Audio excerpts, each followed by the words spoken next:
Johnson, and this is Focus on Liberia. Hit it! From Cape Mount to Cape Palmer, mountain back to Atlantic Ocean, Obomi Hills to Pocondre, to educate, elevate, and promote.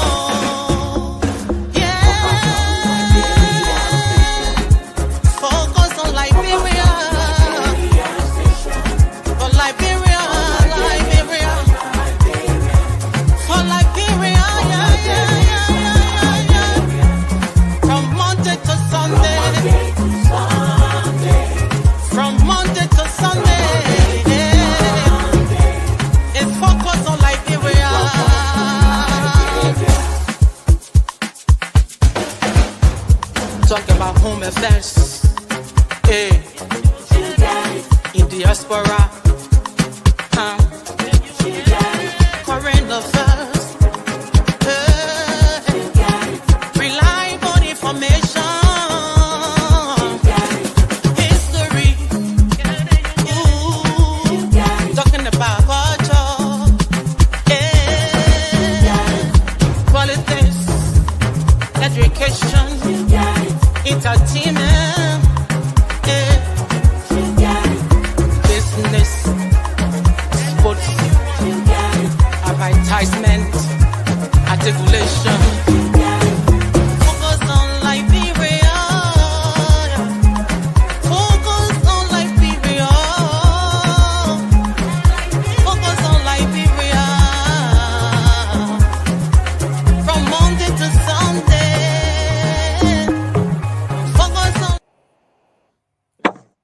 Hello, ladies and gentlemen. Welcome to a beautiful day here in Florida. It is 89 degrees and sunny.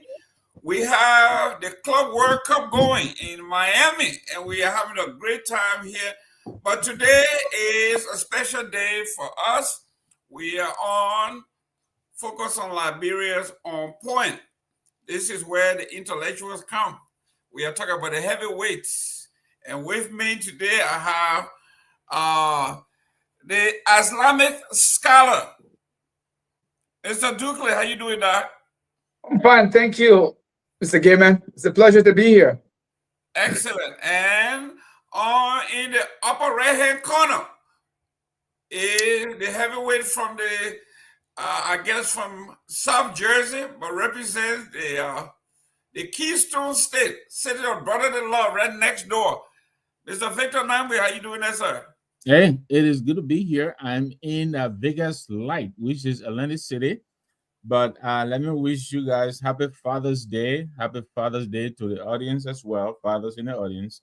And happy Father's Day to all the fathers around the world and would-be fathers. It's a great Sunday. It's good to be here. Excellent. And across the pond in the Queen's country, the Queen's nation, Dr. Booty.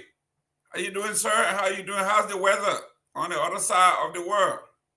Oh no, we had some good weather today, which is good. Happy Father's Day to everyone. And yeah, I'm looking forward to another great show. Excellent. This is also a day of family. Let's talk briefly about our children. Dr. Dukley, Mr. Dukley, you are a father. How many kids do you have? How are they doing, and where are they? Sometimes they say, be careful what you wish for, So my eldest, who turned 26 in April, and so I was talking to her. She said she went to law school, and I said to her, what are you going to do when you graduate from law school? She said, I don't know, maybe I want to practice immigration law, and myself, I do hold a graduate degree in a graduate diploma rather in immigration and citizenship law in Canada. So she said that maybe I want to do immigration law. So and she graduates, she comes back, and now she's working in the premier's office, in our premier's office, what you call the governor, in the governor's office. And she's one of the counsel to the governor, and so she comes home and says to me, Dad, this politics thing is very boring, Dad. I didn't think, I always used to hear you talking about this still on the phone with your friends. I didn't know it was this boring. And I said, welcome to the real world. And we're gonna joke about it. That's So now she's mhm. considering, I mean, her term is, unless she's got articling is 1 year. So it's her articling year. So she's thinking of, I don't know, she's thinking of doing something else. For some reason, she doesn't seem to be excited about, about working in politics. So I don't know, but her sisters are talking to her, so, I have three girls, and she's the eldest. So she's telling me Excellent. she's not too thrilled about what she's experienced so far, All right. so. It's all right. She's gonna love it. Now tell me, what did you get as father today? Any gifts? Yes, I in fact I had even forgotten today was Father's Day. So my middle daughter, I was teaching her driving. She's supposed to be going for her road test. So they kind of play a trick on me today. So apparently they had the gift all wrapped up already. But usually on these occasions I don't usually pay much attention. So they uh, they had a gift wrapped right beneath my, because I have my living room separate from the dining room. So I was sitting in a sitting room, and they put this huge gift bag. It had two packages in it, and one of them had iPhone. What is the iPhone 16 Pro Max? Oh, Yeah, some, and then one of them had, because they know that I like to I like jogging. So the other bag had a, what is the Under Armour, short and okay. t-shirt and a run, like a whole set, Mhm. you know.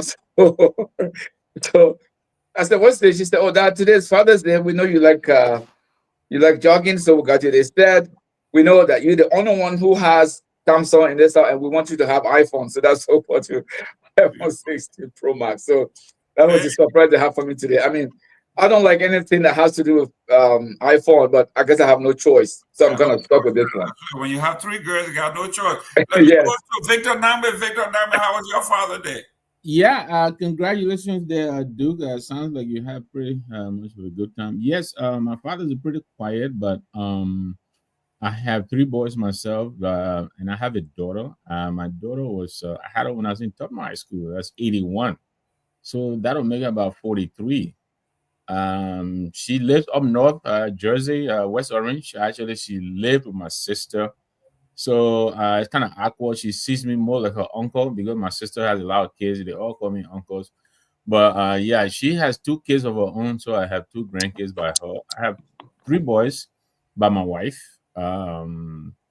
They two of them, well, one of them is more resident here with us, but the other two are in and out. My middle son, he is into real estate and other stuff. Cool. Then my first guy, he works out of Philadelphia. He's in and out, pharmaceuticals. The two guys, they tell me my gifts are coming, which means they didn't get it, they forgot. It's, But I think it's they'll get to a layaway. it. Exactly. So the first guy, he has started about 2 weeks ago. He's been giving me all kinds of little stores. He brought me a pouch to hold my cigars. Last night he came in, brought a box that he had already ordered to get in time that date. So he and I cracked it open. I think we had two last night. We intend to Okay. have some more tonight, and he gave me some spending money, which I appreciated. My wife, she came down and said the same thing. Once you say I knew what was coming. You knew So, what you knew what. So you but know what's next. I'm happy and grateful that I have such a family that I do, and I have you guys as my family as well. So I'm very happy. I'm grateful to God. Thank you, Dr. Booty. Oh yeah, I've got two young girls, and well, they actually live with their mom. I got to speak to them today. I know I've got a Happy Father's Day card that was created by them that's coming, but I don't think I'm expecting any gifts like Mr. Duclay with his iPhone 20 and Mr. Nango who's smoking cigars around here, having two cigars on the night, right? Well, no, but it's been a great day. I got a lot of messages from friends and family members as well. got some phone calls, which was good. To be honest, I did forget it was Father's Day until I started getting calls from the kids and mothers. Then I remembered, yeah, oh, it's Father's Day. So I started catching up as well, sending people messages and yeah. So, but it's been good. Yeah. I relaxed most of the day because a friend of mine turned 50 at the start of this month. So we were at his barbecue yesterday. So I spent most of today just relaxing and yeah, just trying to recover from. Even though I didn't have any cigars last night, but I still needed to recover. So Dr. Budi, are you in England by yourself? No, not. Well, it depends what the question is in terms of do I live on my own? Yes, but my ex-wife and the kids live about 45 minutes from where I am. Oh, okay. So yeah, so I get to see Excellent, excellent, excellent. it. I think I got the best gifts All of. right. I told the kids in advance today they should just leave me alone. I wanted to sleep until 3 p.m. I didn't go to church. I told the pastor I'm not coming. Today, Saturday is my day. So they honored my wish. Nobody, they just texted me, Happy Father's Day and enjoy your sleep. And I slept from last night. I was in bed till 3 o'clock today and I came. That's it. Wow. I mean, it was so quiet. No dinner and no going to breakfast early in the morning and all that other stuff. No, we didn't do that. Yeah. And I told them, don't send me no more socks. Don't send me no more tie. I got enough of those, so let me just sleep. So I slept. But I got total of 9 kids. 9. Whoa. Okay. I got You mean your own biological kids or yes. Yeah. 9. So Oh, big, It's not a spring chicken, big family. Yeah. No, but Yeah. but Mr. Dupe, Mr. Nangba is not a string chicken either, but 9? Yeah. that's right. I got 5 girls and 4 boys. Okay. Oh, okay. My previous marriage ended 1994, Okay. and we have 4 kids. And then my second marriage, 1995 to now, which is 31 years. Okay. In July 26 will be 31 years. We got 4 kids as well. Okay. The first marriage I had 3 boys and 1 girl. This marriage I got the opposite, 3 girls and 1 boy. Okay. But this one I got twins. I got 2 girls. Okay. Nice. Oh, wow. So it's a blessing. And then when I was in high school back home, I had a girl. So I got girls all over the place. But it's been beautiful. We're getting all the text messages, they're sending the funny memes. And it's just great to be surrounded by people who love you and care about you. And Mr. Gamer, are they all with you in the States? Yeah, 8 is here and 1 is in Liberia. Oh, okay. Mm-hmm. So it has been very I beautiful. mean, I have a number of young kids, and I mean, mostly my, extended family, because sisters, children, brothers, children, they all live with me. So I also refer to them as my kids. So that way, I have a couple of grandkids back home, Liberia. One of my granddaughters is in college now. So, but I consider them my kids, but my real biological kids, I have those 3 boys and a girl. So I did get a lot of messages too. I forgot to acknowledge that. My cousin in Ohio, Paul Jeffrey's sister, she never misses a beat. She left me a message, just like you, Jerome. I woke up actually because I was saying my son and I were up late. So I slept in, and then I woke up around 8, caught a little bit of Good Morning America on ABC, then fell back. I didn't get up to like 11. So when she called, I missed her, of course. She made a big fuss about it. Where were you? What were you doing? What happened? I thought you didn't pick up. But, I'm grateful like that people still remember us on these days. Congratulations, Jerome. I mean, it's a blessing, Yeah, it is. And Mr. Nangwe, usually, culturally speaking, that's how we refer to all those children that live with us. Yeah. Usually we don't differentiate. This is brothers. We call them all, our Right. children. Great. So, ladies and gentlemen, if you're out there in radio land or you're out there in television land or podcast land, send us your Father's Day, what you did for your father or what your children did for you. If you have a story you want to share, we have the number you can call and let this be a family day. Tell us the good, the bad. Hopefully, there's no ugly. But we all, even if you don't have children, you have a father. If he or she, I mean, if your father is deceased, you still have a father. Those who have, like me, I wrote today in most of my texts when the kids saying I said them Heavenly Father's Day to my father. So we do that.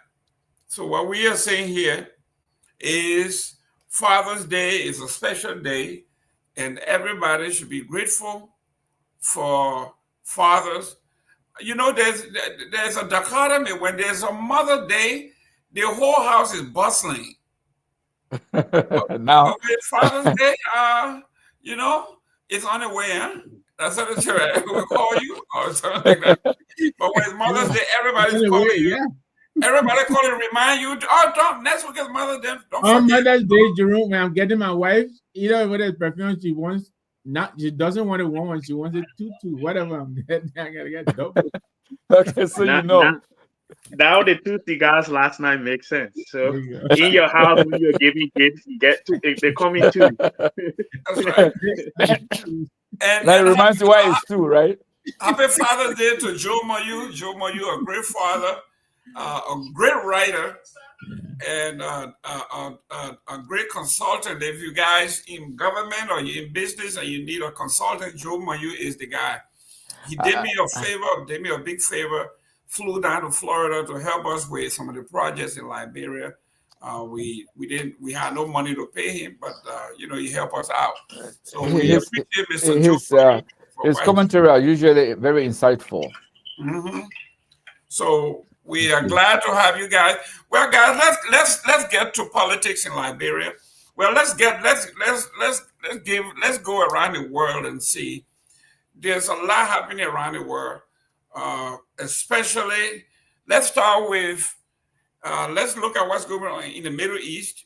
Then we want to look at what's happening in Minnesota, where a gentleman dressed as a fake police officer went and started shooting state representatives, state senators, government officials, killed two and wounded two. What is happening in this world that if you are a politician, you don't like your politician, you just walk up to their home and shoot them because you have a difference of ideas? I've never seen it this bad. But then again, I'm not surprised because we are replicating this in Liberia, where it's so toxic that people are willing to kill each other. So, Mr. Namwe, we have what's happening in Israel and Iran is getting ugly. Your thought? Well, yeah, look, I'm not a fan of Netanyahu. I think he's corrupt. I think he needs to go. I think he's using the people to perpetuate his stay in power. Prior to the Gaza something, the people have been in the streets for months demonstrating against him. You know, this guy needs to go. He's in court. He has all kinds of charges against him, and so whether what he's fighting is justified or not, he's not the person to prosecute the war that Israel is prosecuting right now. But yeah, he has not even concluded the engagement with the Gaza people yet. Now he's already in Iran. I listened to the commentary. The justification some are making is that it's a preemptive strike, so that Iran doesn't develop the capability. But they're going to do so anyway, you know. And many people, if I believe that, this is actually going to hasten their, preparation to get, because I think they've already been enriched, what they have. I think they're already almost at the level where they're prepared to form this thing into, a full blown weapon. So I'm hearing that the U.S. is verbally saying they have nothing to do with it, but our current president's statements is making suggest to me like, the old days when Israel is the the action brigade for the U.S. Wherever the U.S. cannot go and be seen to be politically correct, Israel go in there and do it. But yeah, so here we are, and I know this is going to have a lot of blowback and repercussions that will last, for a very long time with us, because those people, they will lie in wait, and they will wait, and they will wait, and they will strike. And so it is very worrying. That is that. And then there is all the brouhaha that's happening eternally, which I think we will also talk about. So this guy, he's just stirring up all kinds of, current president here is stirring up all kinds of controversies. These are very uncertain times for the world, not just for the U.S. Thank you. Mr. Dukley, your take on the Middle East. Mr. Dugbe looking for his gift. Well, the iPhone 16, you don't even know how to work it. No, don't worry, that new thing and that gift, so he's still trying to get used to it. Your take on the Middle East, real quick. You know, um, what is happening, what you see happening, it's kind of difficult to talk about it in a more accurate way without you pointing the finger at the United States. Um, but what I can say is that Israel is not going to be safe. This is not going to make Israel any safer. I mean, my prediction is that this is going to exacerbate the situation even further. And I'm in complete agreement with Mr. Nangwe. This is just, this will hasten the Islamic Republic to to accelerate to make sure that they acquire that nuclear weapon for which this whole thing is now being carried on. And it's no secret. In fact, I was reading some document last night.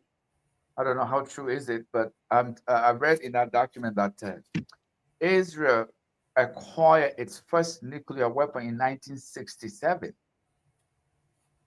And I don't know how I cannot really verify the veracity of that, but that's what I read. So and I don't know if Israel can do anything that is not fully sanctioned by the United States. So the denial you are hearing is all politics, but this was fully sanctioned, like you said, and they are the action brigade of the United States foreign policy. So, but we are looking at a situation that's going to get worse before it get any better. Thank you. Dr. Booty. Well, it's a complex situation because obviously we understand how unequivocal the U.S. is in its support for Israel in terms of whether or not you believe that what Israel is doing is right or wrong. I think as a small country in a region where all of its neighbors are constantly stating that they want to basically wipe them off the map, sometimes you have to be more tactical in terms of how you deal with these things. I don't believe that the strike on Iran was warranted or is legal in any way, shape, or form. Whilst Israel, like any other sovereign country, has a right to protect itself, there's protecting yourself and then there's antagonizing people. And I think this particular one is not protecting, right? It's just basically antagonizing people. But just one point I want to make: there's a lady called I think Kelsey Davenport who works for some U.S. Think tank, like an arms control, whatever. And she's gone on record to say that since 2003, Ayatollah has not sanctioned any nuclear weapon development program in Iran, which means that everything that Iran is doing with nuclear, and we do know nuclear is used for power generation as well, Yeah. is to for civilian reasons, as they claim they're doing. All right, Yep. and this is an Civilian American woman, usage. right, based in the U.S. They so uh, again, Mr. Nangu's point is correct.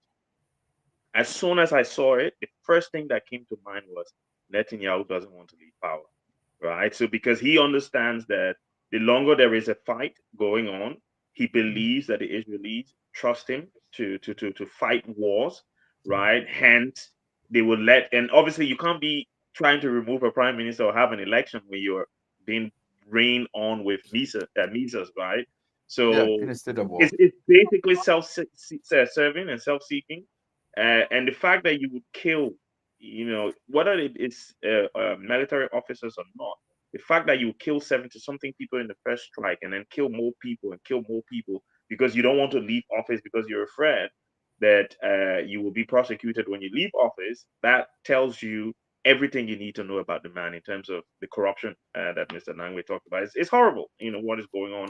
I don't like it.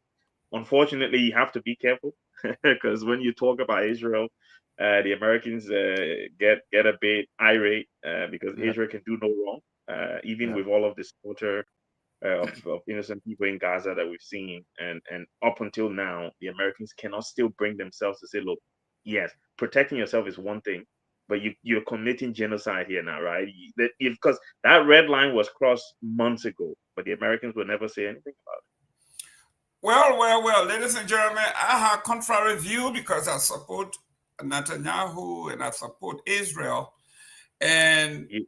You're a Trumpian Republican, so we wouldn't be surprised. obviously, let me read to you the original charter of the Hamas, which is the linkage and the belief of most of the countries in the Middle East, including Iran. It says here, it says here the charter view the issue. This charter defines Hamas as an offshoot of the Muslim Brotherhood. It stated that the group's primary objective was to annihilate the annihilation of Israel and its replacement with a Palestinian Islamic State. Every Jew will be killed from Jordan to the river, from the sea to the river, from the river to the sea. And they said the charter is viewed by some as containing anti-Semitic language. It declares that there is no solution to the Palestinian problem except through jihad and rejects peaceful solution from the international conference. This is a group of folks who have put this in their charter, saying we do not want anybody between the rivers, from the river to the sea. Everybody there will be killed, done. And they said there is no there is no resolution in peace as far as they are concerned. It is written, it is their charter. And after October 7, they also said we did this and we do it again. So these are folks, because when we were growing up in high school, I was afraid of Yasser Arafat because he was about the two-state solution. That's what everybody Mr. Gilman, Yes. Mr. Gilman, I think No, you are no, ignoring one. I beg you. Let me hit him first before you come here. I beg. Let me get the first point, right? Listen, No, let me if get you're the gonna because if listen, you listen to excuse Netanyahu me, made similar statements. let me land.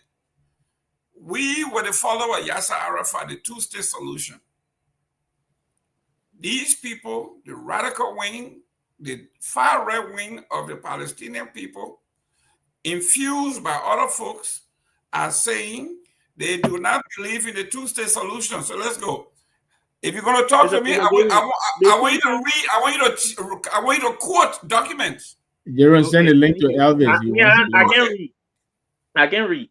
I Sorry, said, if you listen to what I said Israel has a right to defend itself because all of its neighbors around it have threatened its existence. I said that. But there is a difference between protecting yourself and antagonizing someone. This was not protection. Iran did not attack Israel, right? So you can't defend yourself when somebody did not attack you. You have to defend yourself when you've been attacked. And like Mr. Ducle said, these guys got nuclear weapons. And that's the other thing that really annoys me with the world. Certain country decides that, okay, we are going to be police officers, so we can have nuclear weapons, right? So Britain, France, Russia, the US, Israel. But then the rest of the other people, no, you're not allowed. We don't trust you to manage a nuclear weapon. Well, the Americans that we trust to manage nuclear weapon, they went through nuclear bomb on was it Fukushima or wherever Shima and destroyed Nagasaki and Hiroshima. So at the end of the day, you are the ones that have used it. You're supposed to be police. You're the one that have used it, but you don't trust anyone else to use it. Israel should have retaliated against Hamas, which they did. After the first 2-3 months, it was done. But Netanyahu said until the words are not coming, obliviate the Yeah, entire Gaza obliterate. Strip, he will not stop. Obliterate. Yeah, Obliterate. obliterate. Yeah, until they obliterate the entire Gaza. And These are that's not human beings. possible. No. He didn't That's say. not He said defending yourself. Hamas. He said Hamas. He didn't say. He didn't say The the entire entire Gaza Gaza. Strip is Mr. Gaiman. The entire Gaza Strip was under the leadership of Hamas. That's Hamas is correct. the party that's running the Gaza Strip. So That's if you say I correct. want to And get we rid are, of the party and that's running the Gaza they are Strip, it going. means you want to get rid of the strip. They are going after the The leadership. entire It's very strip. simple. Hamas No, is a terrorist organization. They need to surrender, Mr. Gaiman, disarm, Mr. and then move Gaiman. on. It's the But same Mr. thing the Mr. Americans Gaiman, went to Mr. Gaiman, let me do correct in let me correct Afghanistan. something. Let me correct Right? something. You cannot fight against a group of individuals that are like civilians. This is not conventional force that you can see Hamas. You can't see Hamas. That's the point. No, that's Okay, not the but point because Gaiman, you're let me killing just innocent Go ahead. people. Go ahead. Go ahead. let me just make one correction here. This notion that these countries want to annihilate Israel is a false narrative. When Mahmoud Abbas, who is the leader of the Palestinian Authority, they did recognize the state of Israel and officially declared that. Okay, and so this notion that they want to the two-state solution is all propaganda that you share. Now, one of the sticking point of all this thing here is no matter how you slice it, it's the occupation, and nobody seems to be talking about that. If the occupation wasn't there, so October 7 was not going to happen. Remember, it was through free and fair election Hamas was brought to power in Gaza. And Palestine is not Gaza. Gaza is just one place, and there are other places. And so it was also because of what Israel has been doing in that land that has empowered um, Hamas. And Hamas is not, it's not the government. The Palestinian Authority is there, and they recognize Israel. They have agreed to live in peace side by side with Israel, but Israel is now undermining them. Israel is doing things that makes Hamas stronger. And so Lebanon is not in war with Israel. Lebanon is helpless. So to say the countries that Israel has border with is Egypt, Jordan, Syria, and Lebanon. Jordan has a peace treaty with Israel. Egypt, the largest country in the region, has a peace treaty with Israel since 1979, the Camp David Accord. Now, Syria is not a threat. Neither is Lebanon a threat. And so to say that Israel is surrounded, Israel, none of those countries can do nothing to Israel.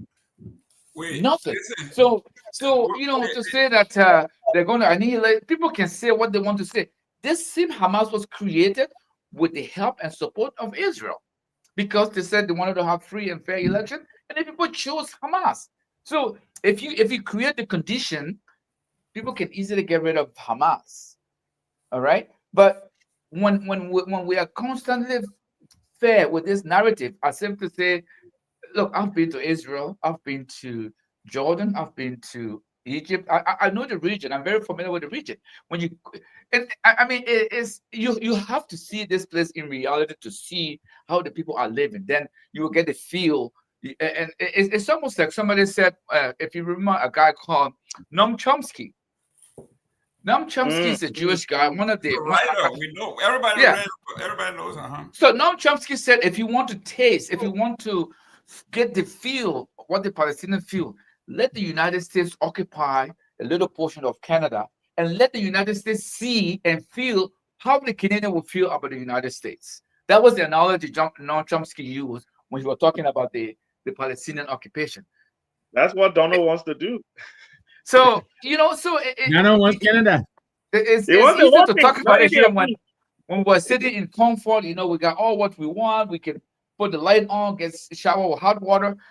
Look, this is about occupation, nothing less, nothing more. If the occupation ends, all this nonsense will come to an end.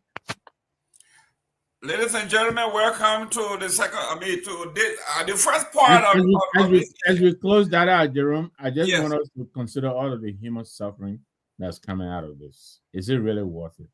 I mean, that for me, I mean, that is a deal breaker. And I understand Israel's right to exist, but there has been a detente, and they know they reached a rapprochement a long time ago. But Yeah. yet, Israel and Netanyahu, he continues to rattle. You understand me? Because he wants to perpetuate himself. I mean, this is very obvious, very clear. Is Hamas in Iran right now? I mean, anyway, The thing, Like Dr. Budi said, you can only defend yourself when you are attacked. exactly. Hamas is a creation. Hamas and Hezbollah are creations of Iran. But anyway, let's move to the next. Let's move to the next topic here. Let's go to Minnesota. Minnesota guys.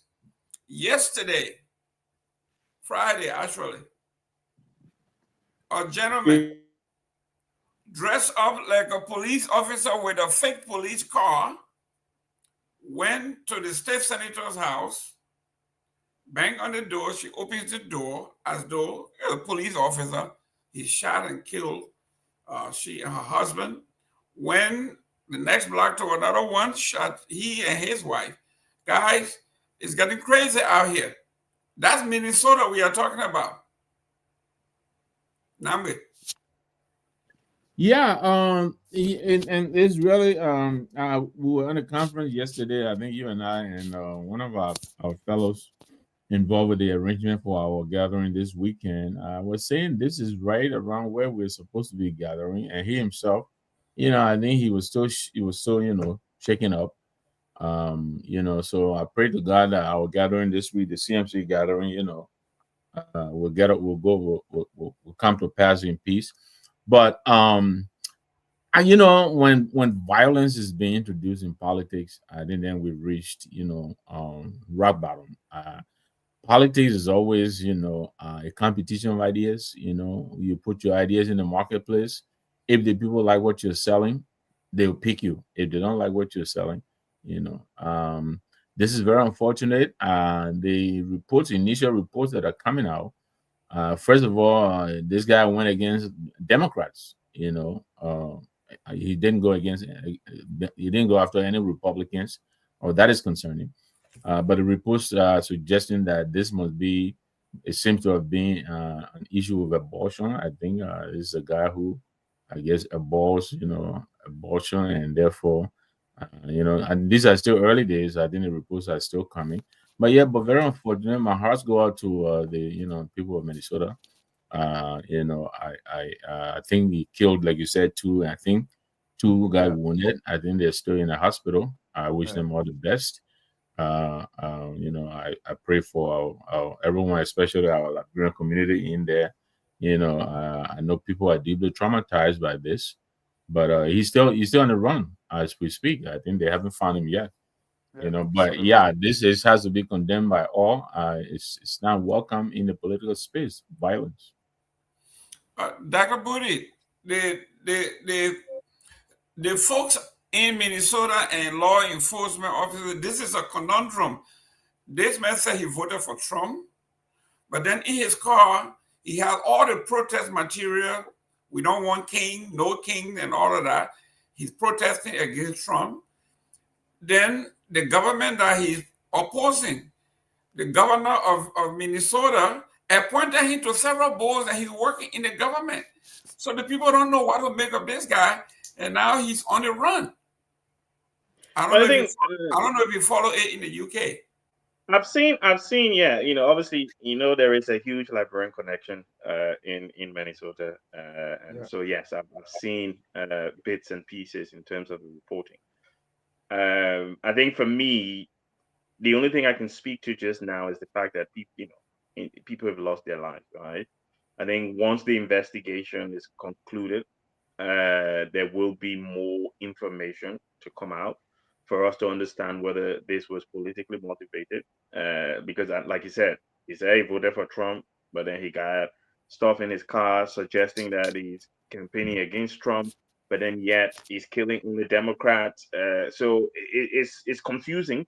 But I think for me personally, my heart, when I saw it and I heard about it from other folks as well, it's gut wrenching, right? Because I was just talking to someone at work on Friday about what happened with the Air India crash that killed so many people, Yeah. and it's just just horrible things are happening, right? Israel striking here and people shooting people, and we just need to keep praying for each other, that the world can get to a place where we can start to understand each other better. But not only that, but use our words.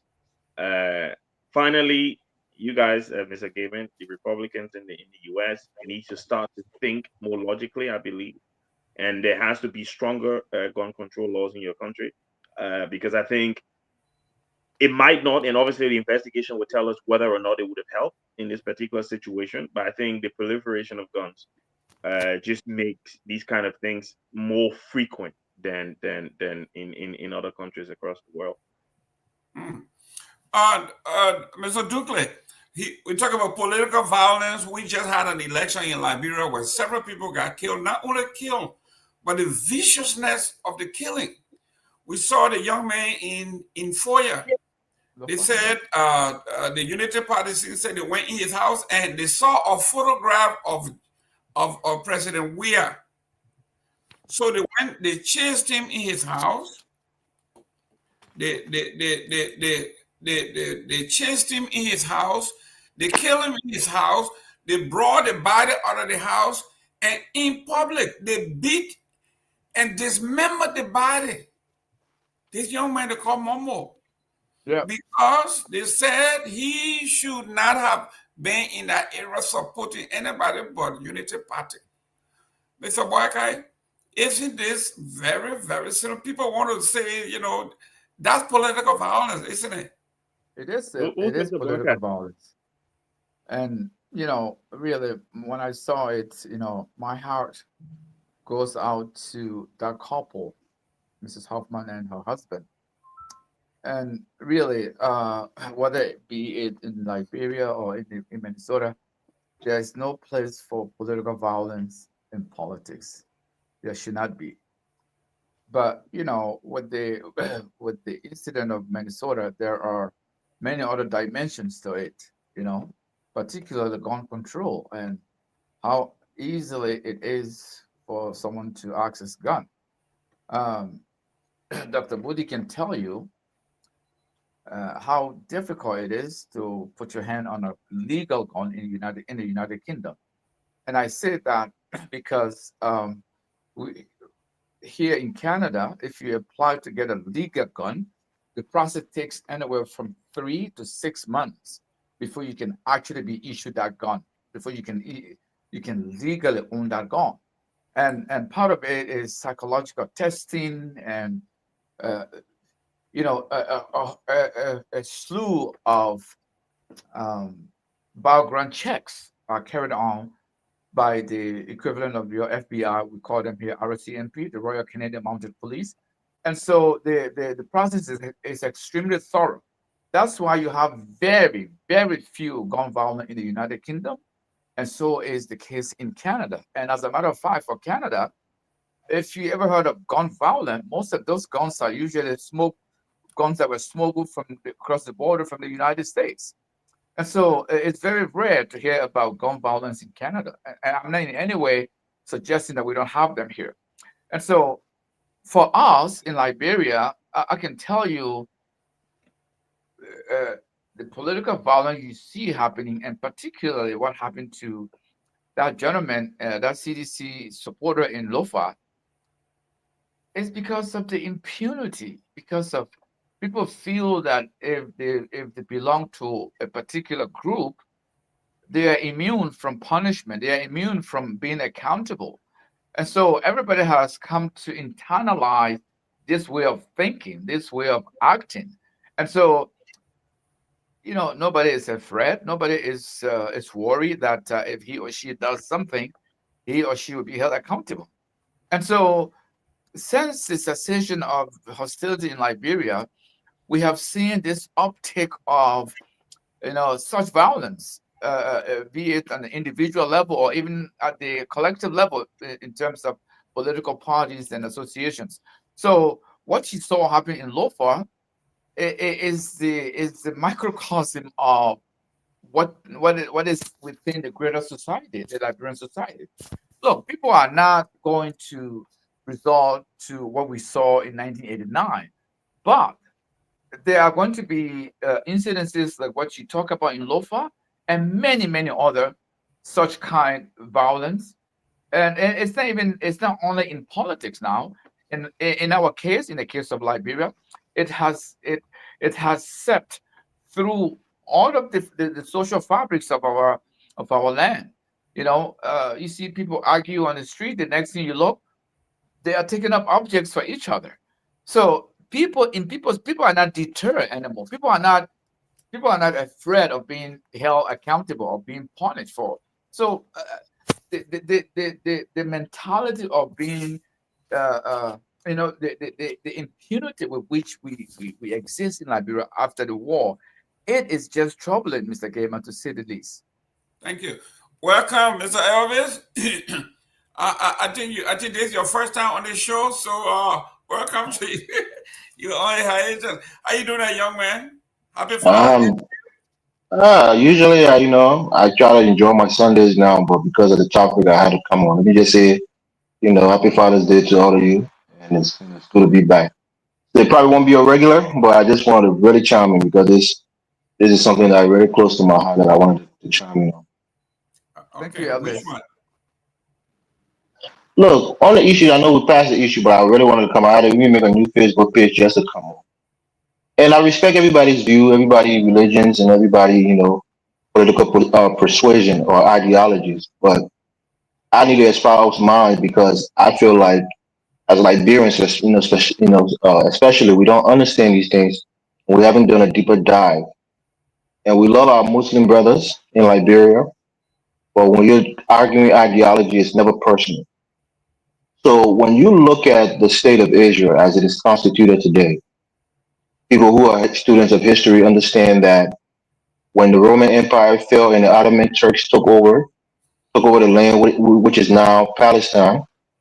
Ottoman Turks, somewhat secular, but was still a Islamic caliphate, made the Jews in the land of Palestine pay the jizya, which is a tax for protection. It's like the mafia extorting you. If you refuse to convert to Islam, you pay the jizya, and that way they don't kill you. The Jews in that land were paying the jizya until after World War One, when the Ottoman Turks fell and the British took over that land. Jews in that land had some, reprieve. And after World War Two, when Lord Balfour, along with the Rothschild, Edmund the Rothschild was able to get the land, the state of Israel, and had the Jews repatriate to that land. It's not an occupation. Just how one empire conquer another empire conquer, and they allowed them to settle in that land. That's not occupation. Now, if you have somebody who have expressly told you they're going to destroy you, they're going to wipe you off the face of the earth, they're taking steps to support groups like Hezbollah, to support groups like Hamas, to bring their destruction. We know Israel is not the most innocent state. We're not saying this. October 7th, we saw what happened in Israel. They attacked them first, went in there and killed them on a jihadist attack, and Israel responded in kind, and they're trying to obliterate them by any means possible. People are going to die. Innocent people are going to die. That's just the nature of war. Israel is not some a country that's we should keep at a higher standard because they're Israel. The reality is, if you fight fire with fire, if you want to be a terrorist and you commit a terroristic act, Israel is going to do the same thing to you. They'll hit you back in your mouth 10 times. So when people try to come on the platform and say, "Oh, don't espouse this because it's hateful," it's not hateful. It's not hateful. So what's going on right now? I support it because I realize that if the Iranians have nuclear bomb that can destroy Israel, trust me, they will attack them. It's not a deterrence. It's something that one of the pillars in that government they want to destroy Israel. So please, I don't want people to come on the platform and be misinformed. If you don't understand the history of Islam, and what the Quran said about the Jews, how they're pigs, you know, how they should be wiped off the face of the earth, all the different things that, all the hatred that go towards Jews and Christians. Elvis, I have to stop you there. I'm sorry, but that attribution you made to the Quran is false. It's not true. If it's true, quote me the verse. It does Which never which exist. attribution are you talking about? The attribute where the Quran says you should wipe the Jews from the face of the earth. You just said it now. Muhammad said that you should fight the Jews and the Christians anywhere you see them. The Ali Kitab, the people of the book, you should fight them. You should make them pay the jizya when you conquer them. I'm sorry, Elvis. If you're denying it, then I don't think you're a true Muslim. Then you're not being honest. I'm not denying it. I'm you just as telling you. okay, then why are you asking me if you're not denying it? Then you confirm it. Because you know what your book says. The Quran. Listen, the whole book of the Quran. It has 114 chapters. I memorized 80% of that book, and I know it without looking in the book. So if you want to say something about it, quote the verse. Let the listener know what you just said. If you say I'm wrong, then say I'm wrong, but you know I'm right. Don't try to sparse it out. The reality is the Quran hits the Christians and they hit the Jews. You know that. You read the Quran. You know what it says. They call us mushrik. They call us kafirs. They insult us. Verse that says so. Muslims should. I just want to make my point. That's one of the things you try to do to steamroll the conversation. You said you memorized it. I'm not steamrolling the conversation. Don't sit here and talk about something that you don't know any idea about. That's what you think. That's what I know. You rely on the ignorance of Liberians so you can spur your Islamic hate. But we're not gonna. We're in the West. We've learned about Islam. We know how hateful it is, and we're gonna confront you. It's not hitting you personally as an individual. It's hitting the ideology and what the Quran espouses against Christians and Jews. I'm a Christian. So I'm going to tell you that the book is very hateful. I know what the Quran says about the Christians and the Jews. Unless you're going to lie and say that. Unless you're going to lie and say that. Let me ask you one question. Did the Quran not say that? No. Let me ask you one question. Did the Quran not say that the Christians should pay the jizya? No. A tax for them to live if they don't convert to the. You're a liar. You're a liar. Okay, you're a liar. That's what you are. Okay, you're not an Islamic scholar if you can't admit that fact. You're a liar. Guys. You know what a jizya is. You depend on us to be ignorant so you can lie in our face. That's what you are. I know what a jizya is, but guys, listen. We all know what the jizya is, and you're telling us. Let's move to the next one. That's a blatant lie in our face. I didn't realize. I didn't know you were this ignorant, Elvis. Okay, guys, let's go. Because you guys are hateful to us. We're going to return that back to you. We're not going to turn the other cheek. Indicted for us. You lying and say that jizya didn't say that. I can't even respect somebody who lies like that. You call yourself a scholar and you don't know that the jizya said we should pay that tax if we don't convert. Eric, come on. We're coming back to that. Let's go to this topic. I'm not going to waste my breath on you, Elvis. Yeah, don't waste your breath. You're lying. You just lied. You just lied, my friend. You are ignorant You just lied. You do not know anything about Islam. You just lie. I asked you one simple question and you lied. You can practice taqiyya. In Islam, you can practice taqiyya. You can lie. It's permissible to lie if it protects the religion. Is that not a true thing? Can you not practice lying if it protects the religion? Again, where did you see that? Where did you read that? Say I'm lying. Say I'm lying. Say I'm lying. Where are you? Can you not practice taqiyya? What planet do you live on? Can you not practice taqiyya? What? Let's move to the next. What? That's what they do. They depend on our ignorance to lie to our face. I can't believe you are this ignorant. Elvis, you know what taqiyya is, my friend. Elvis, because everyone who can read knows that most of the things the threat of rearresting a lawmaker indicted for arson. I can't believe what I'm hearing today. This guy said he went to our Azad in Egypt, the highest Islamic university, and he wants to lie to us because he don't think that we were informed on it. But let me tell you this, Mr. Gaiman, when it comes to political violence, you and I are not going to get into that argument. I'm sorry. Fine, Mr. Dukley. I know now that you're a liar. You can say all you want. That's fine with me. You can say all you want. Let's move on to the political violence. I'm not going to get in there with you. I'm sorry. Fine. I'm moving on now. But I say what I have to say, and I'm done with it. That's all right. Let's move on to the political violence. You are entitled to your opinion. You're just not entitled to your No, it's the facts. It's the facts. You try to portray yourself as a moderate Muslim. There's no such thing. Let me just say this, Mr. Gaiman. When it comes to political violence in this country in particular, even in Liberia, right? Rhetoric Anytime you have rhetoric that espouse any semblance of violence, you're going to have people on the fringes who are going to take up that call and result of violence, like we see in Liberia. During the election time, we saw I think it was like three seditionists who got killed. That girl, Princess, whatever her name is, who killed that guy with a rock and knocked that rock over his head and killed him. We saw what happened in Lofa County. We saw the violent expression from Gimaland, who said he was going to kill Falabu. We see all of these violence, and they always try to cast it at CDC as the violent one. When United Party themselves were so desperate or willing to commit any kind of violence, any kind of fraud, make any kind of threat to get political power in the country. Now, right here in Minnesota, I got that text at 6 o'clock in the morning that there was a guy, around an area called Edinburgh Golf Course, which is not too far from me. I live in Plymouth. Brooklyn Park is like 20 minutes away from me. So in that region, they had to put a amber, almost like an amber alert, but more like a security alert, because somebody was killing people based on political ideology.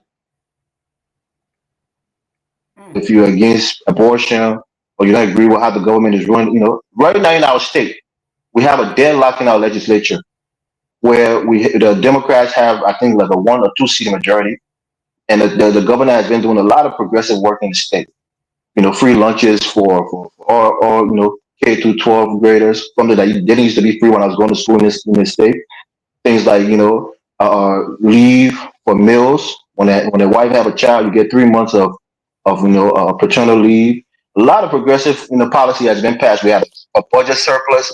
We even got money back from the state because we had a surplus. So our governor Tim Walz has been doing a great job in the state, and a lot of these so-called Republicans, they hate him to the core. And the fact that the last election was so close that they even gained a couple of seats, they wanted to. This guy probably had a motive to kill these two lawmakers, and as such, is going to flip the House and the Senate and the House in the state legislature. And maybe he think the Republicans was going to have control and can carry out Trump's ideology. But political ideology in this country, even in our country, is tense right now. We know that we live in this country, and I'm telling you, Mr. Gayman, our country in Liberia, the one we care about and we talk about all the time, it's even more tense than what we have in the United States. And violence is probably going to be carried out very soon in our country if we're not mindful on how the rhetoric of this government, President Boyka's government, and the likes of Gregory Coleman, how they try to clamp down on the Liberian people, is going to turn violent. And they're going to blame the seditionists. They're going to go back to that old stereotype that certain people from a certain region, they're just violent, it's in their nature, and we're not going to buy that nonsense. That's why when I come on this platform, I don't sit back. I know Mr. Ja, respect to him, but you let these people come from the people who come from the western part of the country. They want to cast expression. People like George Global saying incendiary things about Southeasterners. We're not going to stand for it. I'm not somebody that's going to stand for any insult against my people or my political ideology. When seditionists respond to this unity party government, I won't hear anybody on this platform say that they're violent. They're the one that want to burn the country down. The Crew people, the Southeastern people will not take none of that nonsense rhetoric.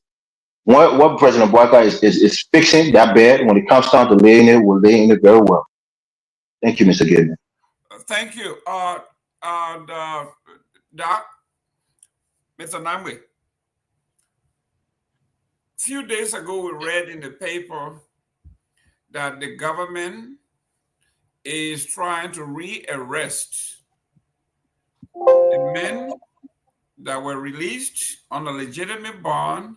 For some reason, we heard they say they found that the bond was defective and they are trying to rearrest the folks. They have not done that, but this is what was circling around on social media and in the press in Liberia. Is this targeting? Yeah, it sounds to me like an overreach. The circumstances surrounding this case. It's almost all of the news that the government is generating out of this case. It's all really unpalatable. Starting with the whole investigation, the president's own involvement and pronouncements when this whole fire incident happened. And then, of course, the whole investigation process, a lot of red flags, the police director calling a fire conference when the fire marshal is standing there and he's not saying a word. only to dress up in his bling bling like a pimp. And then of course the police director telling us the various colors of smoke, and and coincidentally it was the same time I believe the popes are gathered in the Vatican to elect the pope, and black smoke, blue smoke, whatever that was. So all of that transpired, and then they finally brought charges after parading these people up and down simply for being people of interest. We all remember the truckloads of people that went to pick up Safoko at one point in time, just a person of interest. So they brought the charges, and they invited these people in. Last Friday, we all know what happened.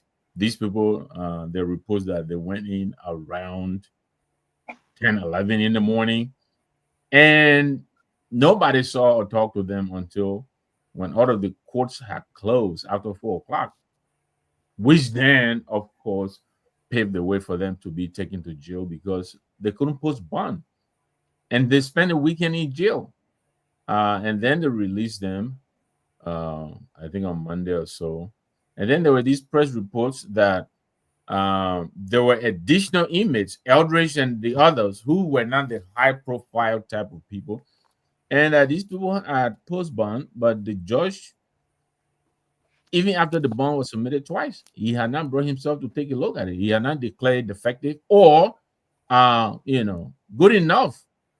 So I was shocked when this report came out that they were talking about rearresting these people. So apparently he had gone ahead to approve the bond after all of this time he took to scrutinize the bond. How is it that he did not pick this up? I don't understand. So the short answer to your question, to me, it sounds to me like an overreach. It sounds like targeting. I think all of these antics are unjustifiable. I think they just need to use, go by the book, go into this matter, and wherever the judgment falls. But all these other extrajudicial antics that they're doing, to me, is really nonsense, and they need to cut it out. And the problem with these people is even when they know everybody's watching, they're so not smart. They make the obvious mistakes that every little person can pick up and know, okay, this cannot be part of what the law prescribes to do about this case. They're not that smart not to know that, or they just don't care. So yeah, I think this is to me is an overreach. I think they should let the people, whatever bond. They're not flight race, they're not going anywhere. So yeah, that's my take on that. I think they should let these people go through the matter and let them go, call the case and let it, let's hear what the judge, where the evidence is going to lead. Mr. Dugley, here we are. The folks, when the whole beginning of this saga, there was a protest. The entire Capitol Hill was surrounded and secured by the joint security. Had the police, immigration, NRA, all the EU. They had the army. Everybody was there, and they were in charge of the Capitol building. And boom, a day later or 2 days later, fire broke out. There are a lot of questions surrounding the fire.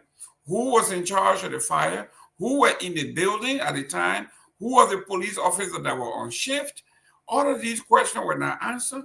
The president came and addressed the nation and said, we know the hooligans that burned this building and we are going to go after them. All of a sudden, they are, everybody, the narrative is that the seditionists are underclass people, they are uneducated, they are street people, they are grown-up boys. So obviously that was a dog whistle. Go after the hooligans. The next thing we knew, somebody we got a feedback. The next thing we knew, CDC headquarters was raided, and you saw what happened. Only to find out that the warrant that were used to raid the CDC headquarters were bogus. It was not signed by a judge. It was signed by some secretary in his office. I mean, all of these things. Now, here we are. They are going after the lawmakers. They are not asking questions. And now these folks were invited. They said there were people of interest, persons of interest, invited them to come in on Friday. 10 o'clock. We saw them coming in a little before 10. They sat there for 5 hours. The police director, nobody came in until it was almost time to leave. When they were leaving, then they were all put on arrests. So here we are, Mr. Duklin.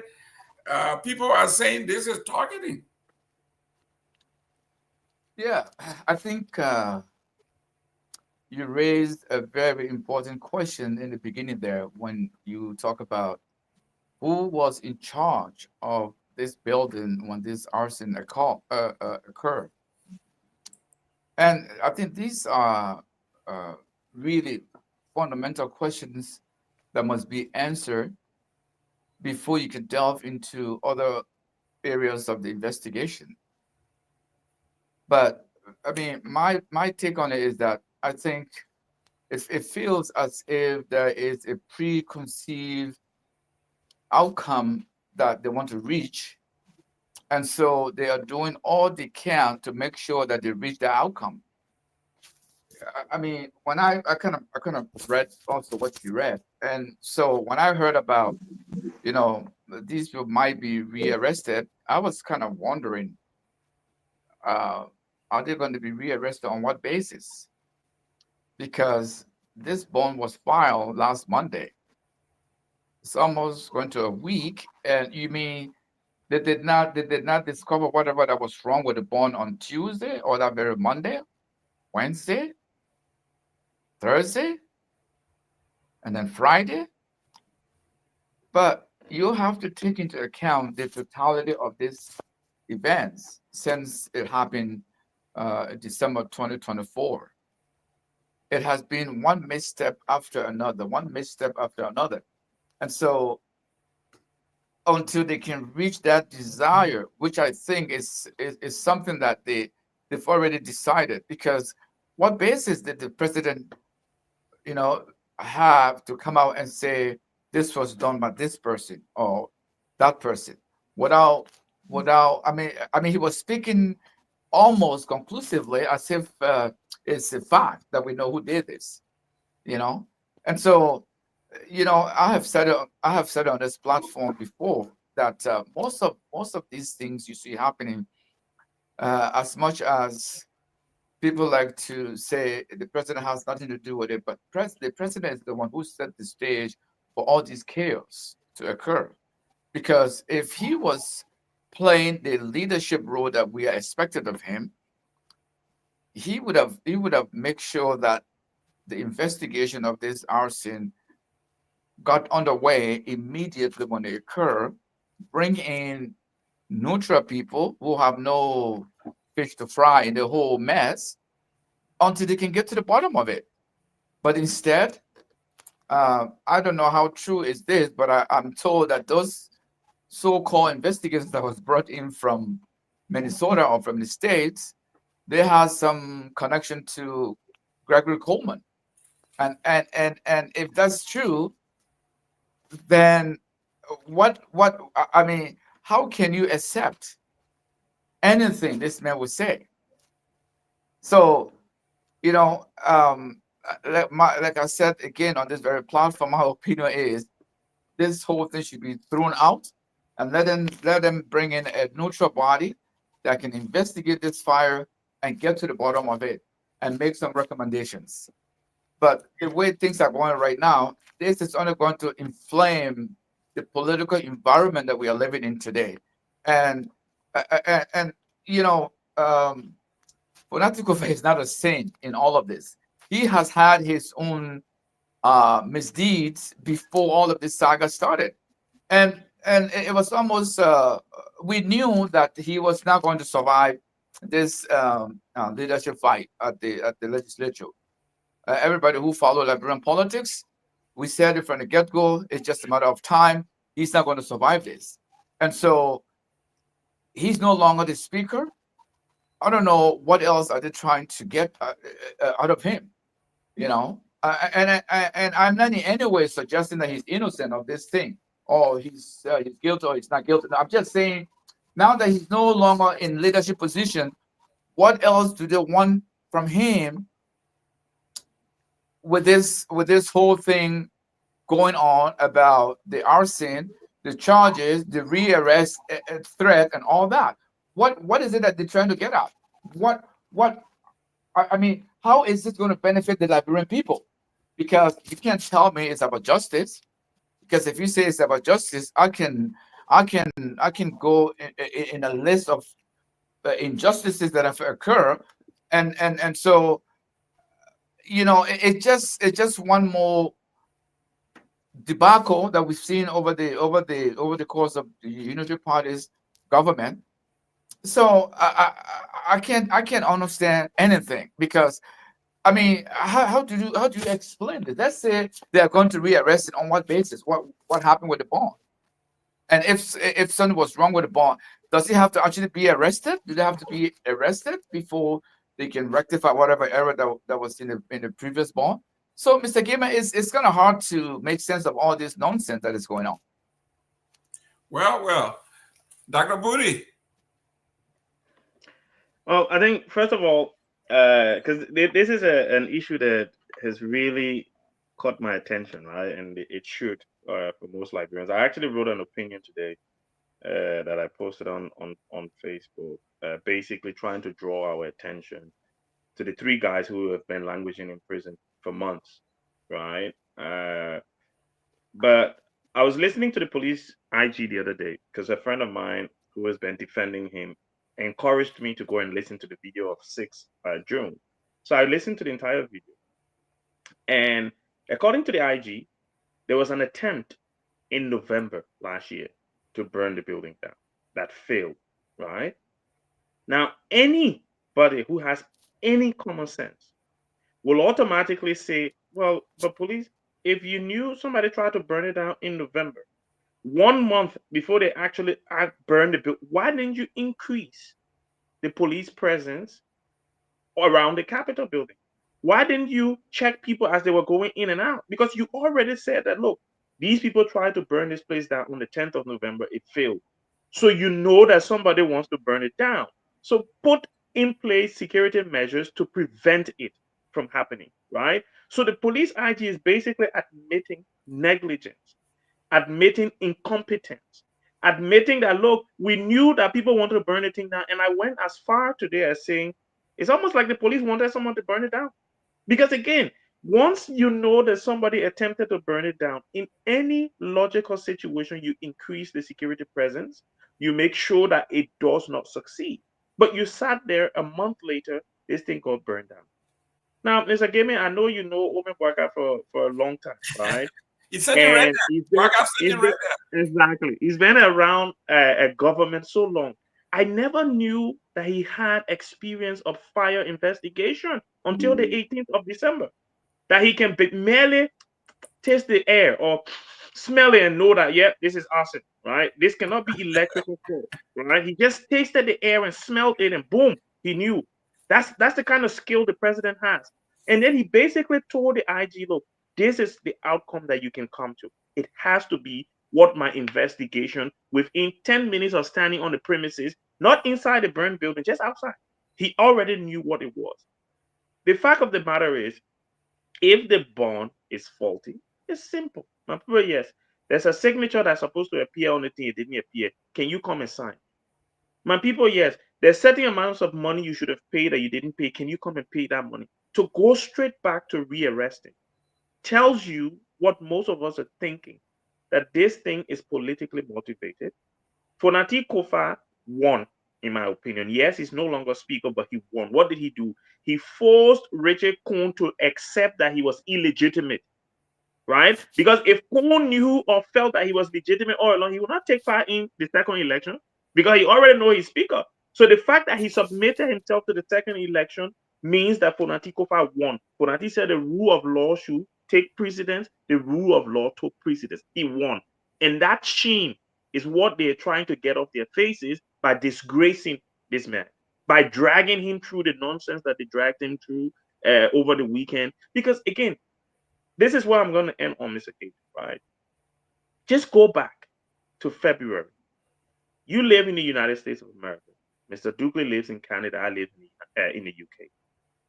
No prosecutor I've not seen it. Maybe it happens, and you guys on that side can tell me. But in the United Kingdom, no prosecutor takes a case to court without believing that the evidence they have in front of them can prove the person's guilt beyond a reasonable doubt. You do not go to court, struggle with your evidence, and you say, okay, Josh, 1 minute, I beg you. Let me go look for some more evidence to bring to prove my case. Once you file that case, it means you trust the evidence to prove. If you lose, you lose. But the evidence that you have to file the case, you must trust. Our prosecutors went to a judge in February, as reported in the Front Page Africa, to say, Judge, give us more time to find evidence. And the judge, him or her, did not automatically dismiss the case. That is something questionable. Like any judge worth their salt would be like, hey, take this thing from here.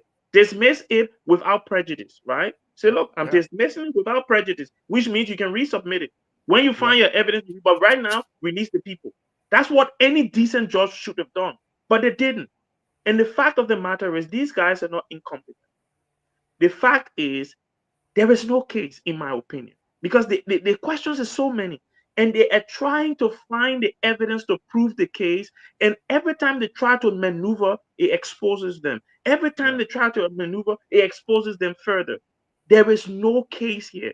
And in the end, whatever, and Mr. Morris alluded to this, and in my post today, I alluded to it as well. We have to be careful.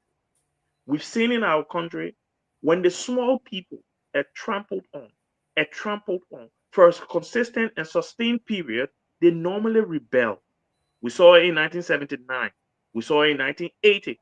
We saw it in 1985. We saw it in 1989 and 1999. We've seen it. Stop it. I have called on Thursday. I was on the show with Dennis, and I called for an independent special investigator to take over this matter, to assess all of the evidence and determine whether the evidence even reaches the level to prove beyond a reasonable doubt. If it doesn't, you throw it out, or you tell them to go and investigate, release the people. Until someone independent can take over this and bring some credibility to it, whatever outcome we get, nobody's going to trust it. Especially those of us who are not from the Unity Party persuasion. We're not going to trust it because the way they're handling it, abusing someone's right, keeping this guy in jail for over 14 days without charging him, right? Now, I was reading on Friday, and now Mr. Nangbe said, oh, the judge has finally signed their bill for them to be released, right? As of writing this morning, I hadn't read that. So I wrote, like, look, I read on Friday. Why would the judge be dragging a photo sign bill? Why? When you have people's life, those guys supposed to be home with their family on Father's Day, they're not home with their family.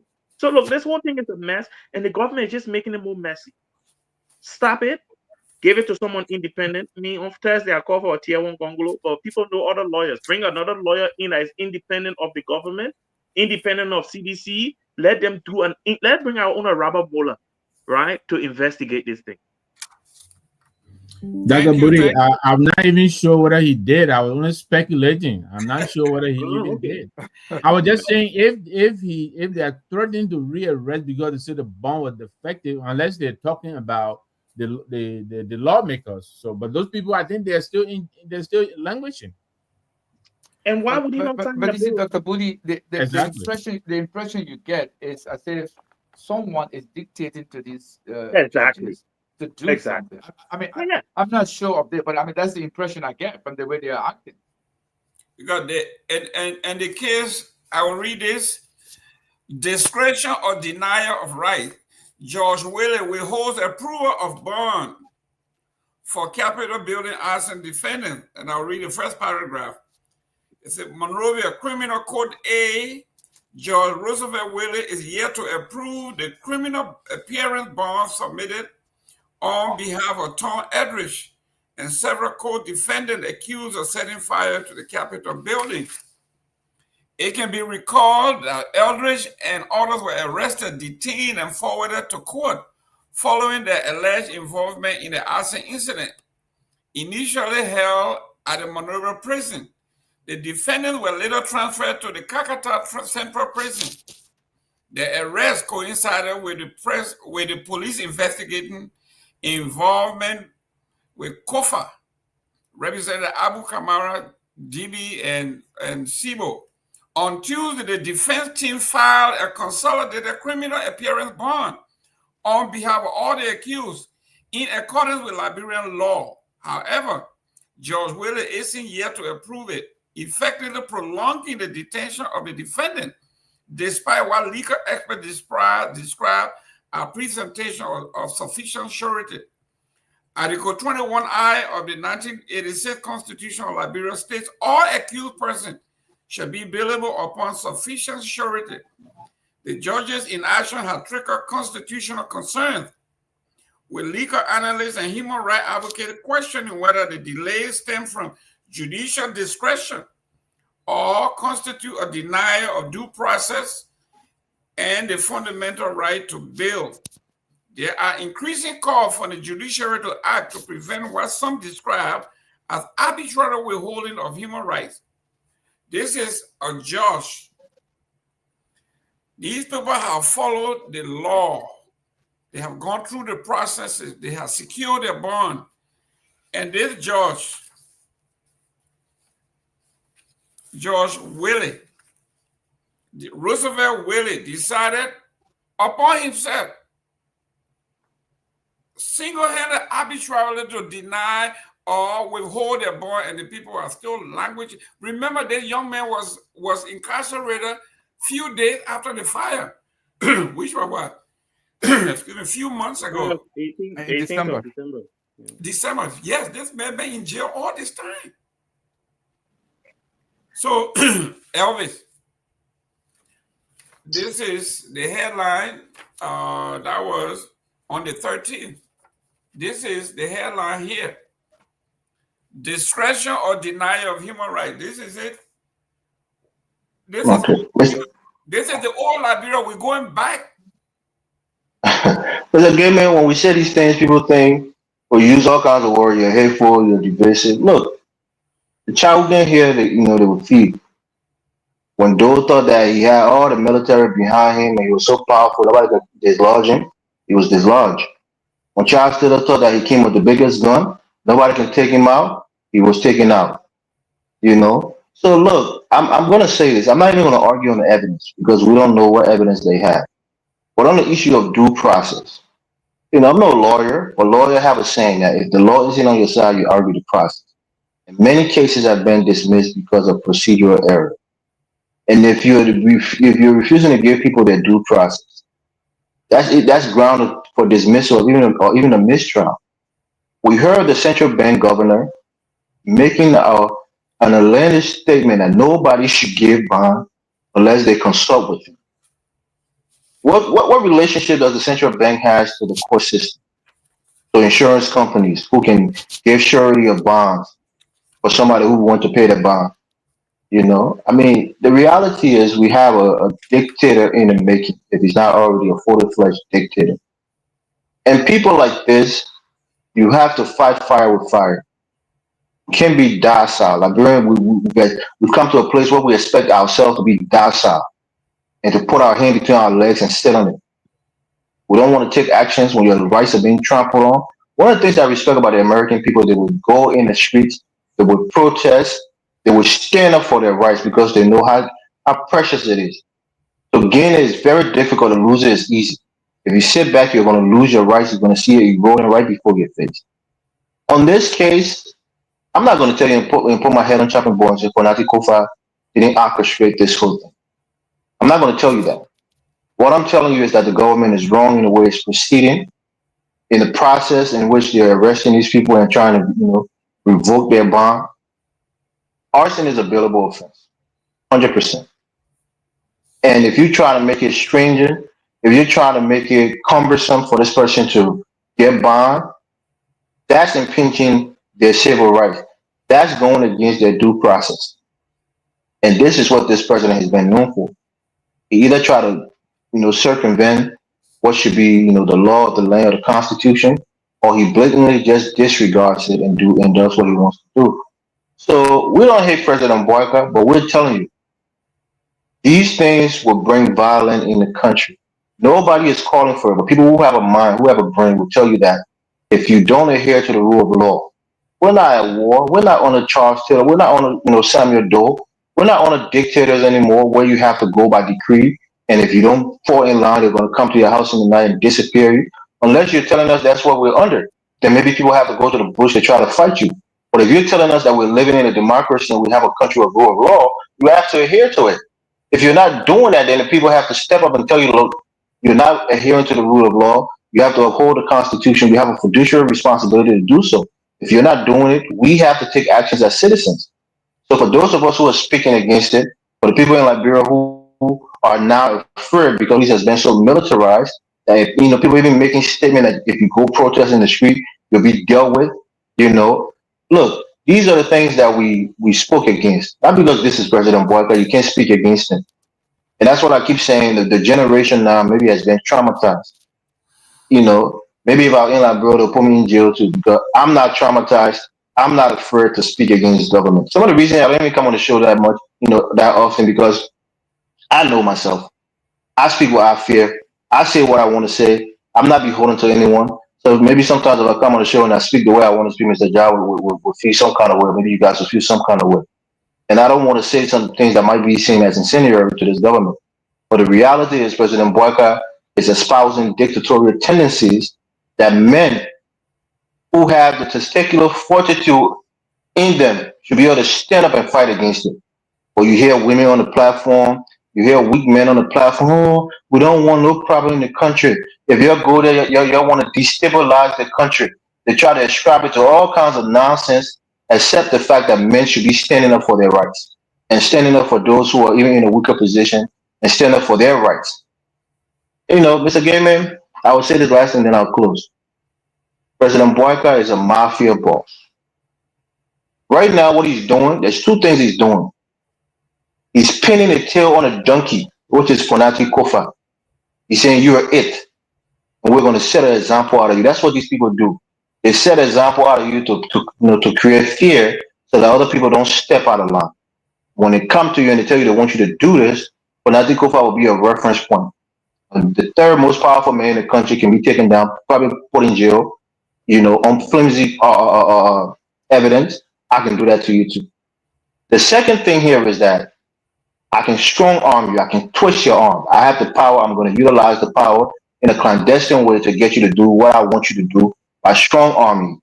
This is what the mafiosos do. They come in there, they use their henchmen to go out there and bully people, to make threats to them. And if they don't adhere to those threats, they carry out the actions. You remember what these people were saying? When I take over, I should resign. Why should he resign? Oh, he doesn't have the numbers.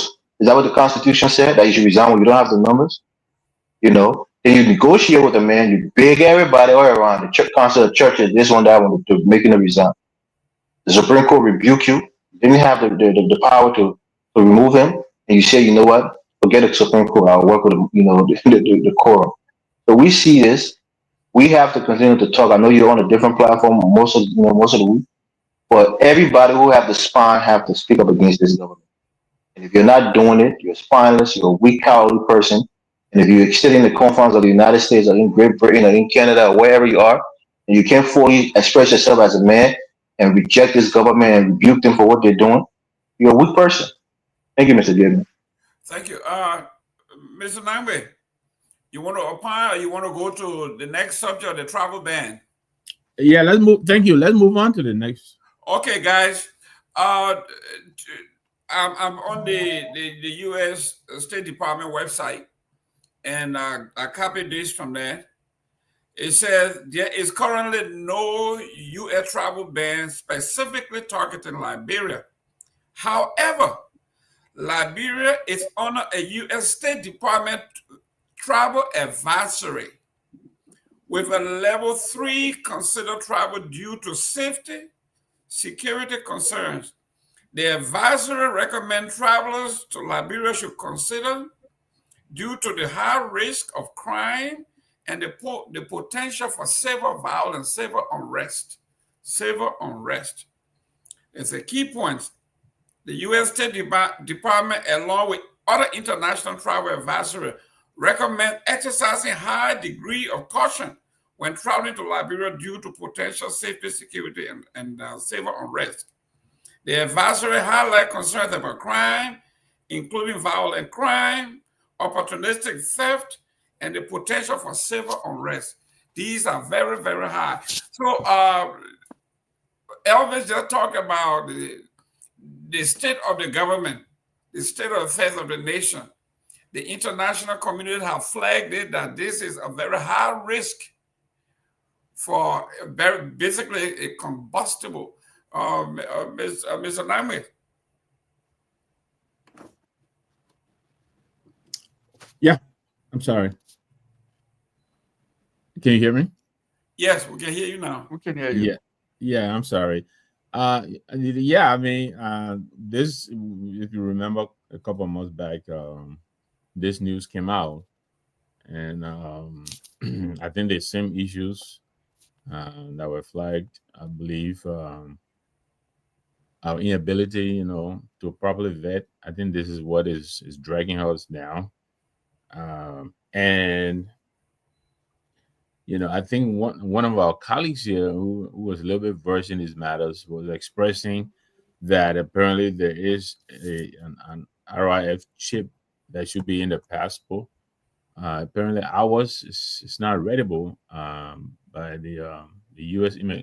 Immigration authorities, and so that was posing a lot of consternation, I think, to their consular people, and also immigration services.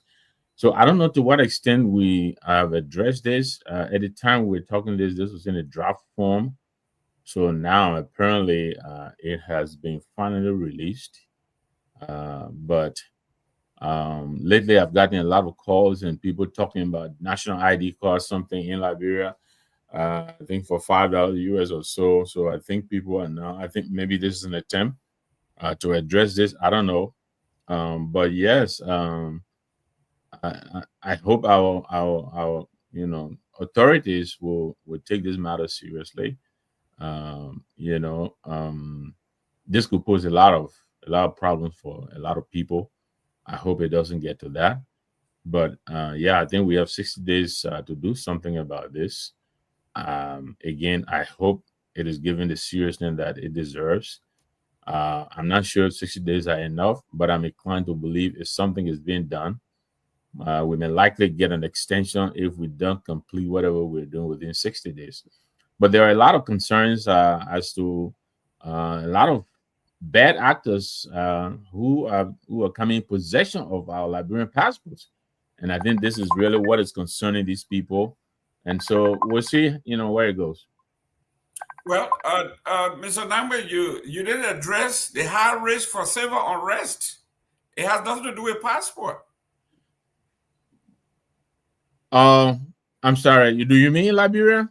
Yes, I Yeah. just read it to you. Yes. To be honest, as you see, there's a call coming. I was a little distracted. Okay, I will okay, take a pass on this, and I'll come back okay. to you. I'm sorry. Dr. Booty, you heard the reading of the what Elvis is referring to here. That when you're talking about the potential high risk for civil unrest, it encompasses all of these things he was talking about: human right abuse, like unwarranted search and seizure, torture, denying people unilaterally, denying people their bills, their right, stepping on their constitutional right, arbitrarily collecting people, going to their home at night. I mean, all of these things, your take. No, and yeah, in my opinion today, I basically and I said on the show as well, I give dates, right? So I talked about the rice riot, I talked about the coup in 1980, the Kwankwas's attempt to overthrow 1985, and so on and so forth. Basically, to highlight that, look, whenever people in leadership believe that they can continue to trample on the little men tend to stand up at some point. Because when your backs are against the wall, you've got nowhere else to go. You have to fight back. And I'm not surprised that the US will label the situation in Liberia as such, because even I, as a Liberian who visits Liberia regularly, and I was there in March, you go into the country and you can feel it that things are not well, right? And the problem we have, and I'm glad that you talked about, and one of the things I mentioned was the fact that when I listened to the IG speak on the issue of the allegation of torture, right? You've got three individuals who were in custody of the police, and they joined security and said, look, we were tortured to implicate Fonati Kofa. And the IG basically said in the speech, oh, I dismissed the allegation. And I'm like, what? You did what? But my understanding is, how can I, the accused, investigate myself, right? And then dismiss the charges against these people. Said you guys torture us. The Ministry of Justice should set up some investigative team to investigate that and report to the Liberian people that, oh no, torture didn't happen. He said, oh, we took one of the guys to a hospital. So why did you take him to a hospital now? If the other didn't torture him, why would he need hospital, right? And these are the kind of things that Mr. Duclet used, a word that I've used many times: impunity. These guys believe they can get away with it. What the US is saying, well, the resentment, the anger, they getting to that point of exploding is there. There's simmering views and opinions and feelings in Liberia that suggest that people will not continue to take this nonsense lying down. Because at the end of the day, what this president is doing is focusing on things that is not things that are not benefiting the ordinary Liberian people. Liberia on the Security Council now, right? Let's see what happens whenever there's a what you call it on Israel, and see whether their vote will mean anything when Russia or the US decide to veto whatever that resolution is, right? Let's see what the vote. And you wasted those millions and millions of our money running around the continent and the world trying to campaign for a non-consequential seat that is not going to bring any benefit to our country. Now you're trying to, again, somebody or something is responsible for the fire. And that somebody or something must be prosecuted or investigated or reported on. But you have to do it the right way. That it gives me confidence that, oh yeah, if I'm in Liberia and somebody step on my toe, I can go to court and I will get a fair trial, right? That, oh, if Mr. Ducler goes to Liberia, if somebody steals his car, he can go to court and get a fair trial. But when you're handling people like this, because you believe that nothing can come out of it, you're putting the country in a difficult situation. And instead of working to fix the country so that we don't care if the US put a travel ban on us or not, because we have a country that is working for everybody, people can meet their daily needs from the opportunities that are available. We won't be sitting here talking about, oh, America won't ban, oh, keep your visa, because we don't need to come there because our country is good enough. But the country is not good enough. That's why we have to worry about it. Because our friends and family back home, we want them to get out. Because we know that for them to have a better life, they have to leave. Right? And these are the kind of things that we keep talking about. And why some of us, I guess, in our vein or our neck and be standing when we're talking, because it's annoying. Right? You came to rescue. What you're rescuing? You're taking the country down to places that even George Weah, who didn't have the experience, didn't take the country. That's where you're carrying it now. Right? And then when people say, but oh, and we hadn't did so because we had did something, you can't do your own or do it worse, or as Congo men can say worse, right? So there's no need for these kind of things, right? The country is not in a good shape. It's it's going down a very horrible path. They need to try and listen. They need to listen. And look, like Elvis said, like I'm saying, if possible, that some of the people you have in your custody right now did this thing, fine. Let the evidence speak for you. Handle the process correctly. Let them have their bills, right? Respect their constitutional right. Don't keep somebody in prison for over 14 days when it's supposed to be 48 hours and you have to charge them. You charge the man. And then to even offer, like I said in my post, you didn't even offer an apology. That, oh, we sorry, oh, we're still learning. We made mistake. Next time, Liberian people will not keep anybody beyond 48. At least that one. Okay, sorry, will not bring his extra days he spent in prison back, but it will give some of us comfort that, okay, you're learning, right? You were police commissioner for, I don't know, 3 years under Ellen Johnson Sirleaf, and you still make these kind of basic mistakes. And then you expect us to listen to you and not critique, right? Because you seriously, man. Thank you. Mr. Ducler, you close on this. Let me read the final point here. It says, the U.S. State Department recommends its citizens to enroll in the Smart Traveler Enrollment Program, STEP, to receive alerts and make it easier for the embassy to locate you in case of an emergency in Liberia. Your take on the advisory? I mean, this, so given this advisory is not a new one, and so I'm not surprised. I mean, I think sometime last year, before just around the election, there was also another advisory.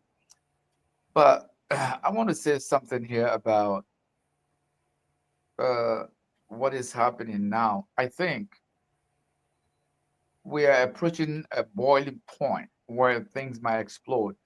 Now, there are a lot of factors that is leading to this, and this justice, thing is just one.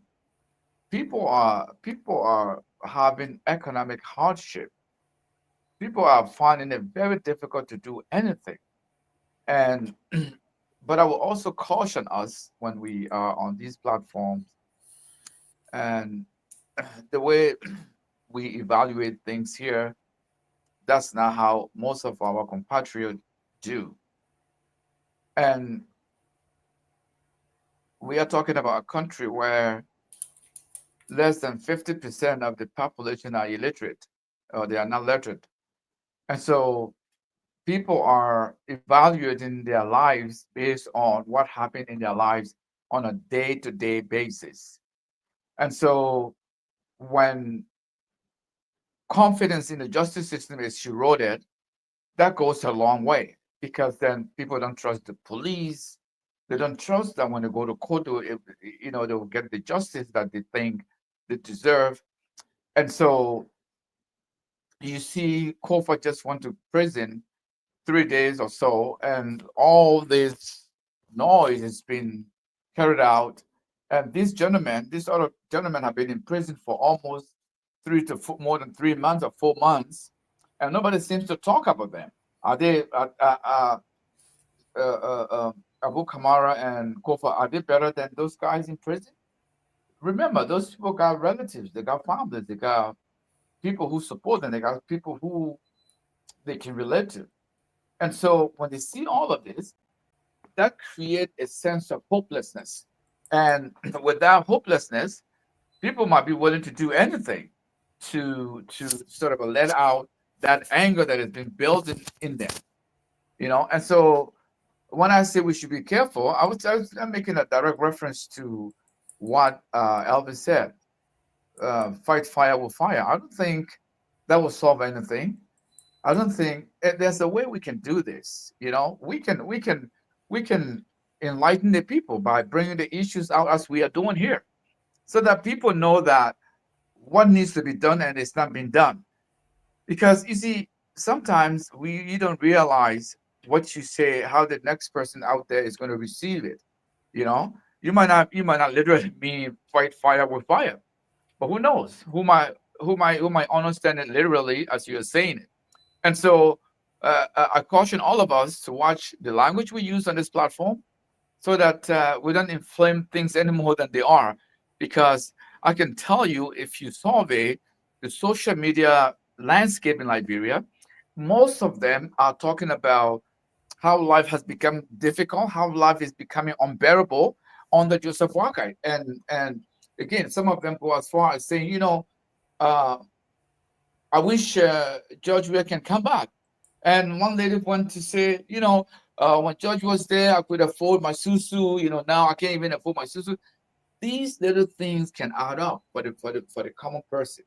And so this justice system would just add up to their already existing frustration that they have, and they could explode. And so the Americans are sitting there, they are watching all these things, they are seeing it, and how do you think the State Department gets into all these things? So people are sick and tired. People are seeing no progress in their lives. People are seeing no development in front of them. And let me make this clear. Most of some people were talking about the Wakai government has embarked on the road here. 90% of those roads were already earmarked, and they were all set to go under the CDC government. So these are not even Joseph Walker projects. They are just carrying it out because whatever George Weah was doing They didn't pay attention to it. And so there are just too many things happening to the Liberian people. And this justice law enforcement saga just doesn't help the situation, you know. So um, I don't know. It's just hard to see someone as experienced as Joseph Walker is, and to see how he is now handling, having been given the mantle. It's just mind-boggling. And unfortunately, he's surrounded by all these old hand in the business that are not helping him. Thank you, thank you. Well, ladies and gentlemen, we have come to the close of our show. We are going to go around closing. I will begin with the young man, our brilliant Elvis. Elvis, welcome back, and I will be in Minnesota next weekend. Hopefully, we can see you. Never see you. We've been talking. All right, Mr. Gilman, thank you. Look, let me just say this to Mr. Duca as a purpose before I even made my statement. As a Liberian, as a, I don't know if you're my dingo man, you're my brother, you're my compatriot. When it comes to religious ideology, I disagree with you vehemently, and I can be passionate about it, but it's nothing personal. Like I purposely before I started saying, me and Muhammad Sharif have had this conversation. Me and other Muslims who are not Africans have had this debate. So it's something that I read and I know the history. So I'm definitely against that ideology. Point blank period. It's nothing personal. When it comes to President Boyka and what you said about not fighting fire with fire, fine. That's who you want us to be, pacifists, people who will lay on their backs and take abuse, fine. Let's preach that to our Liberian people that if somebody is punching you in your mouth, take it. You know, if somebody is trampling your rights, take it. Don't fight back. Lay it down and take it.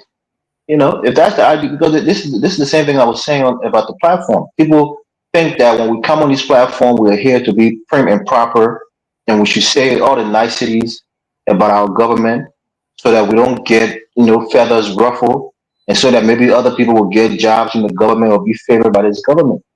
I don't want anything from Liberia for anybody in Liberia.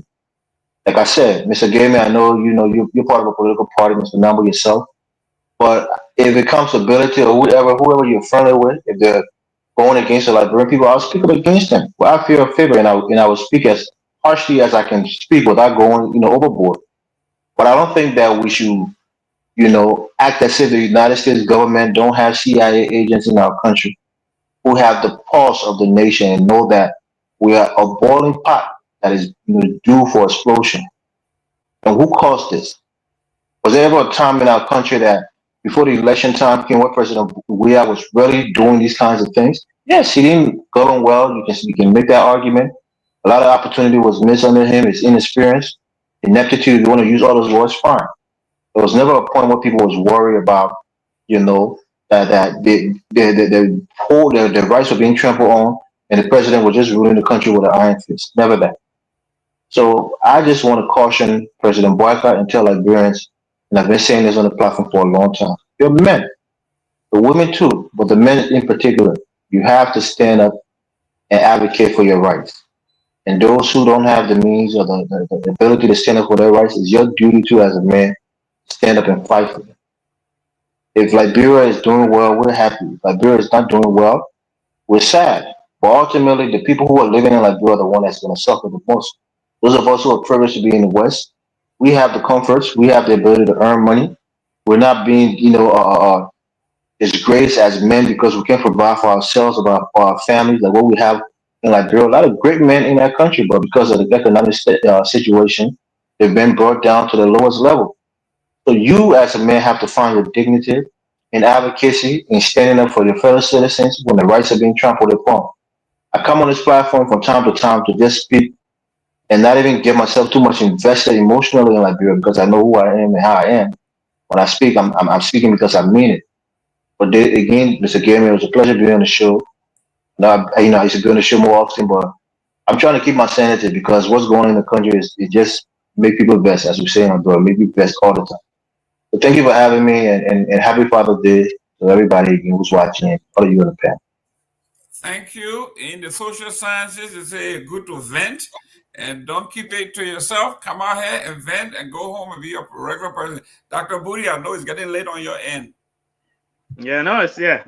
Thank you. Elvis, it's nice to have you back today. Hopefully, we get to see you a bit more. I think, look, at the end of the day, every Liberian who loves Liberia, who's witnessing what is happening in Liberia, is angry or should be angry. How we choose to communicate that anger will differ from one person to another. There are times I come on here and I'm very expressive because it's annoying, when you see what is going on, because it is not right. And for government officials, you've got, say, allegedly commissioners at LTA collecting $3,500 a month for generator. That's violence, right, against our people, because children are dying whilst this guy is collecting money for his generator at his house, right? Representatives are taking 8,000 a month in salary when their districts don't even have clinics and schools. Kids are sitting on floors, right? So those kind of things should make you angry, and if you choose to, because at the end of the day, it's not that we don't have a history. We have a very colorful history of Liberians rebelling when things are not going the way they should go. Colorful.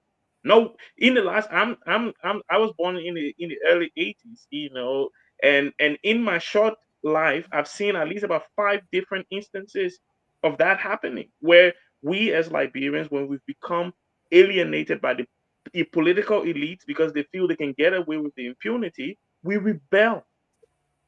So it's something that we don't want to see as a country. We don't want our country to be, our people to be refugees as we were before, or displaced as we were before. We want to be able to go home and enjoy the wealth of our country, the beauty of our country, spend time with our families, which is why we're speaking. And just to point out, Mr. Dukley, one of the reasons I wrote today my opinion is because I observed that, look, everybody is so focused on these representatives, they're forgetting about the little guys. Because for me, it is the little guys' right. Because look, Yeah, if something chakla in Liberia now, all the politicians will fly out of the country. yeah. It's the ordinary Liberians that will suffer, not the politicians. They can afford to leave. They've stolen enough money and they can get out. So I would not say to anyone, this is how you should be angry. This is how you should express your anger. We are all, the constitutional Liberia said, we have freedom of speech, but we are responsible for the abuse thereof. So if someone provides speech that we think or the government thinks is abusing that freedom of speech, the person answers to that abuse of the right to free speech. We need to see a change in trajectory. This president has to listen to the Liberian people. He has to focus on doing the work of the people. They need to cut our waste from our government. They need to reinvest that money into paying civil servants better salaries. And they need to start to develop our infrastructure, including developing agriculture and healthcare and education. And until they start doing those things, some of us will take our Sunday then and come and sit here and talk till almost 12 o'clock in the night because, like someone just said, everything I said is frivolous and based on these. I'm only quoting what, unless Gregory Coleman lied to me in his speech, right? Because everything I quoted is in his speech. He read the speech, is his speech. That's what I'm quoting. Unless you're telling me Gregory lied to me, so how am I being produced as making opinions based on frivolous and baseless information? It tells you that, look, we're very partisan in our country. We're very tribal in our country, not tribe as in crude manner, but tribe as in I'm a unity party man, I'm a sedition. So we hold in the fort. And it doesn't matter what Baka does, those who are benefiting from it will not speak the truth. But some of us, we don't know how to do that. And we will continue to speak against it. Great show today. Again, Elvis, nice seeing you back. And happy Father's Day again to everyone. Uh, uh, Honorable Dukley, you done? I haven't been asked to go. So Okay. yeah, Let's go. thank you, Mr. Gaiman. I just want to say this. Look, we all come to this platform to expose our ideas and our thoughts and what we think the way things should be. But you know, we need to be careful. I know sometimes emotions can take over us and we say things maybe not in a way we wanted to say it, or it comes out the way we didn't mean for it to come out. And so the way I was spoken to on this platform now, calling me a liar, and there's no moderate Muslim, it sounds like it's personal. That might not have been your intention, but it comes out as such. And I am not in any way preaching hate on this platform. I have never preached hate, and I have never sided with anything violence on this platform. But I will caution you, Mr. Elvis, to when you're on this platform and somebody says something, or if you say something particularly something that can be referenced, it would be beneficial to us, to the listeners, to reference your thoughts, your arguments. If you read this chapter, this verse number, so that people can learn. If I say something and you want to challenge me on it, I will expect the same thing from you. Euclid, in what verse? What? So what I'm saying here in essence is that we can argue, we can agree to disagree. That's normal. That's part of the composition we have on this platform. I mean, this is not the first time people have different opinions. Yes, we are all entitled to our opinions, but I'm not sure if we are all entitled to our own facts.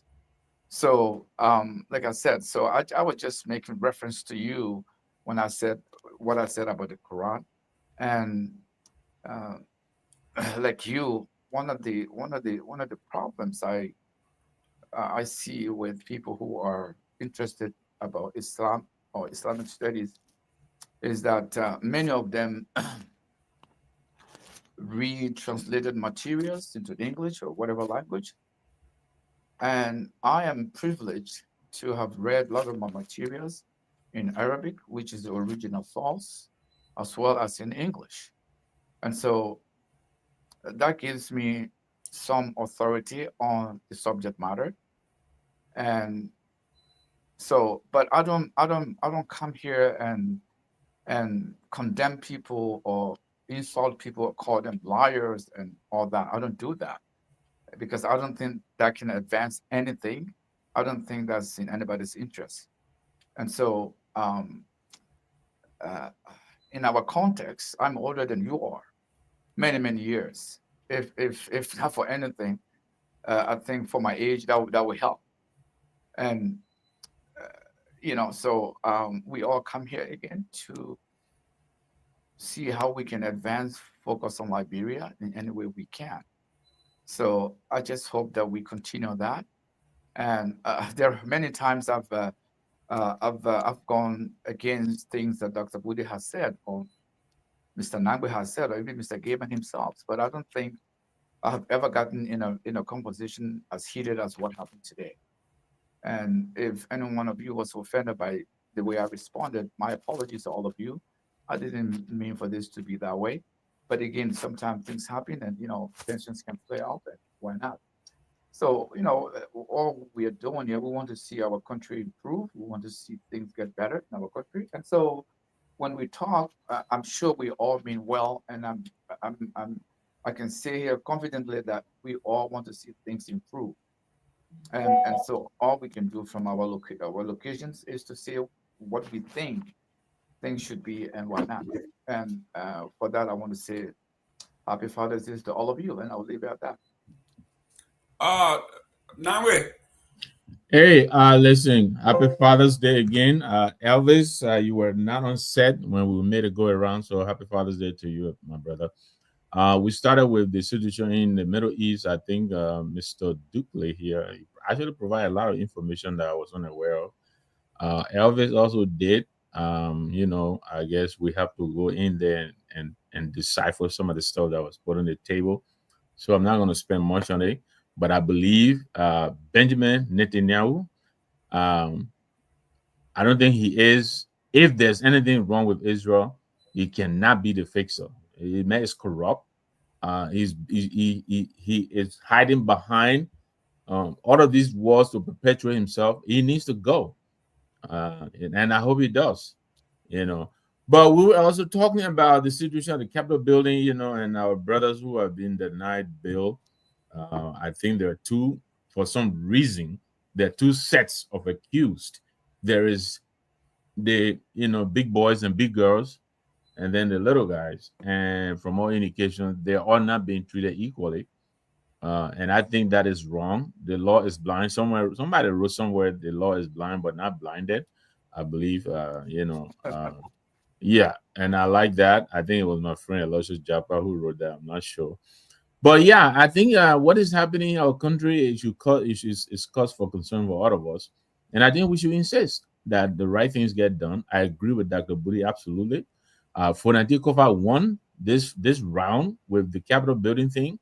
I think the government of Liberia was stupid to go in the direction that they did. I think the president and his justice minister took a very unwise decision.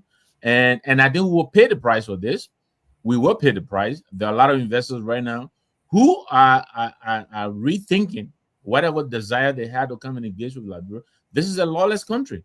This is a country where we don't respect the rule of law. We just get her and remove a speaker because we don't like him. And then we don't care what the rest of the country says. We're going to do it anyway because we can. And I think this is what Councilor Gonglo is describing as the arrogance of power. And I think we all need to stand up to it. We have to challenge them. Nobody hates this government, but I'll be damned if I sit here and don't raise my voice whenever they do something that is supposed to be done, that is illegal. We have to compel them to do the right thing. So all of those who are feeling offended because we're criticizing the government, they can go to hell for all I care. I don't care. I don't care. Jala over here is busy, William Jala writing nonsense. I'm not a praise singer. I'm not going to sit here and say Bwaka is doing right when he's not doing right. Whenever he does right, I will say so. And until he does, I will continue to call out their mistakes. I don't care what he says. I don't care who says what. The country does not belong to them. It belongs to all of us. And when they misrule and mess up, we all suffer. We're so suffering. And he doesn't want us to say that. He wants us to come here and talk, what? That they're doing right by removing a speaker illegally and all of that. Please, you need to go somewhere else, brother. But thank you guys. Great show again. Happy Father's Day to all the fathers who are watching us and following us. Thank you very much for the show. Ladies and gentlemen, thank you very much for watching. As you know, I am a Republican. That is a fact. You can find that out. You can tell that I support the state of Israel. I support Benjamin Netanyahu. If you don't want him to attack you, don't threaten to vanquish him and his people. I think I still trust that we can have a two states side by side if the folks are willing to do so. But you have to remember that Hamas is not a Sunni organization. Hamas is a Shiite organization. And who are in control of the Shiites? Iran.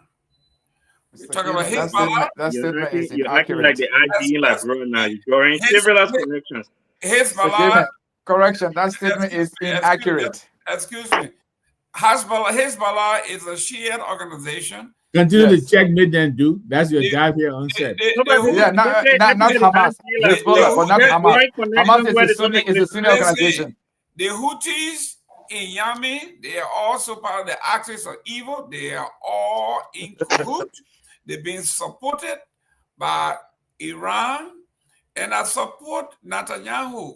It's time to cut out the head of the snake because Iran is saying to hell with the United States. They are the big Satan and Israel is the small Satan, and both of them need to die. Anyone who says so does not need any pity from anybody. That's what I say. And with all that, gentlemen, ladies and gentlemen, next Sunday, same time, Elvis, I will be in Minnesota next weekend. Bring the family out. We're having a nice stuff. It's free. Come and listen. I love to listen to you because you Is are. it CMC related? Because I'm not going to any CMC related program. Oh, Mr. come on, Murray, it's CNC. Mr. That's what Murray, we tell you. I I'm will, telling you to I will be come. in I'll be in Minnesota too. Come on, That's let's right. hook up. But I at like you to CMC, have a I keep hearing you talk about CMC. I'm not joining no political party. No, Mr. we don't want Gaming. you to join. We like your critical voice. We don't want you to join. Just come and listen and give us some critique. That's all it is. We don't want you to join. Why would you want to join? What city you guys having in? Brooklyn Park. Brooklyn Park, okay. I will send you the information. Ladies and gentlemen, if you are in Minnesota, Brooklyn Park will be there next weekend. Join us. Come. We're going to have a meet and greet. Lester Doe's house. And then you can join us on Saturday. Listen, come and ask questions. I want you to come and be very, very, very much inquisitive. Ask all the questions. Nobody's asking you to join any political party. We are asking you to come and listen to the argument of the third lane. What does it mean to have a third lane? Briefly, Mr. Dimber, what do you understand the third lane to be? Look, very simple. Very simple. The CDC and the UP people have failed us, and we think it's the first choice when they continue to tell if it's not CDC, it's got to be UP, and we're providing a third option for the Liberian people. That's what it is. It could be CMC for me, or it could be anybody else for you, but it doesn't have to be CDC or UP. You have options. Well, let's see how viable you guys are going to be. Okay, that's fine. That's why you need to come and listen to the concept, listen to the ideology, and let's make this happen. If it's on Sunday, it's on point. Listen, man, we are the real deal of Douglas. No, let me call you White Guy because that's I like to know though what happened to Joe Tower. I miss him. Yeah, Joe Tower, for some reason he couldn't come on today. Happy Father's Day, Joe. Yeah, Joe is in the back. He said he couldn't. The link couldn't open for him. So we doing the best. The link did us a favor because he was going to carry out that his system's not working. Joe, if you are watching, he's gossiping about you right on international TV. See you guys Sunday as always. Say when whether you a CMC man. What were you going to say, Mr. Gaiman? And what were you going to say? I won't say it. But guys, whether you CMC, CDC, Unity Party, whatever it is, we are all Liberians, and that's how it is. That's how it's supposed to be. We are a diverse society. We are Liberians. Liberia is our home.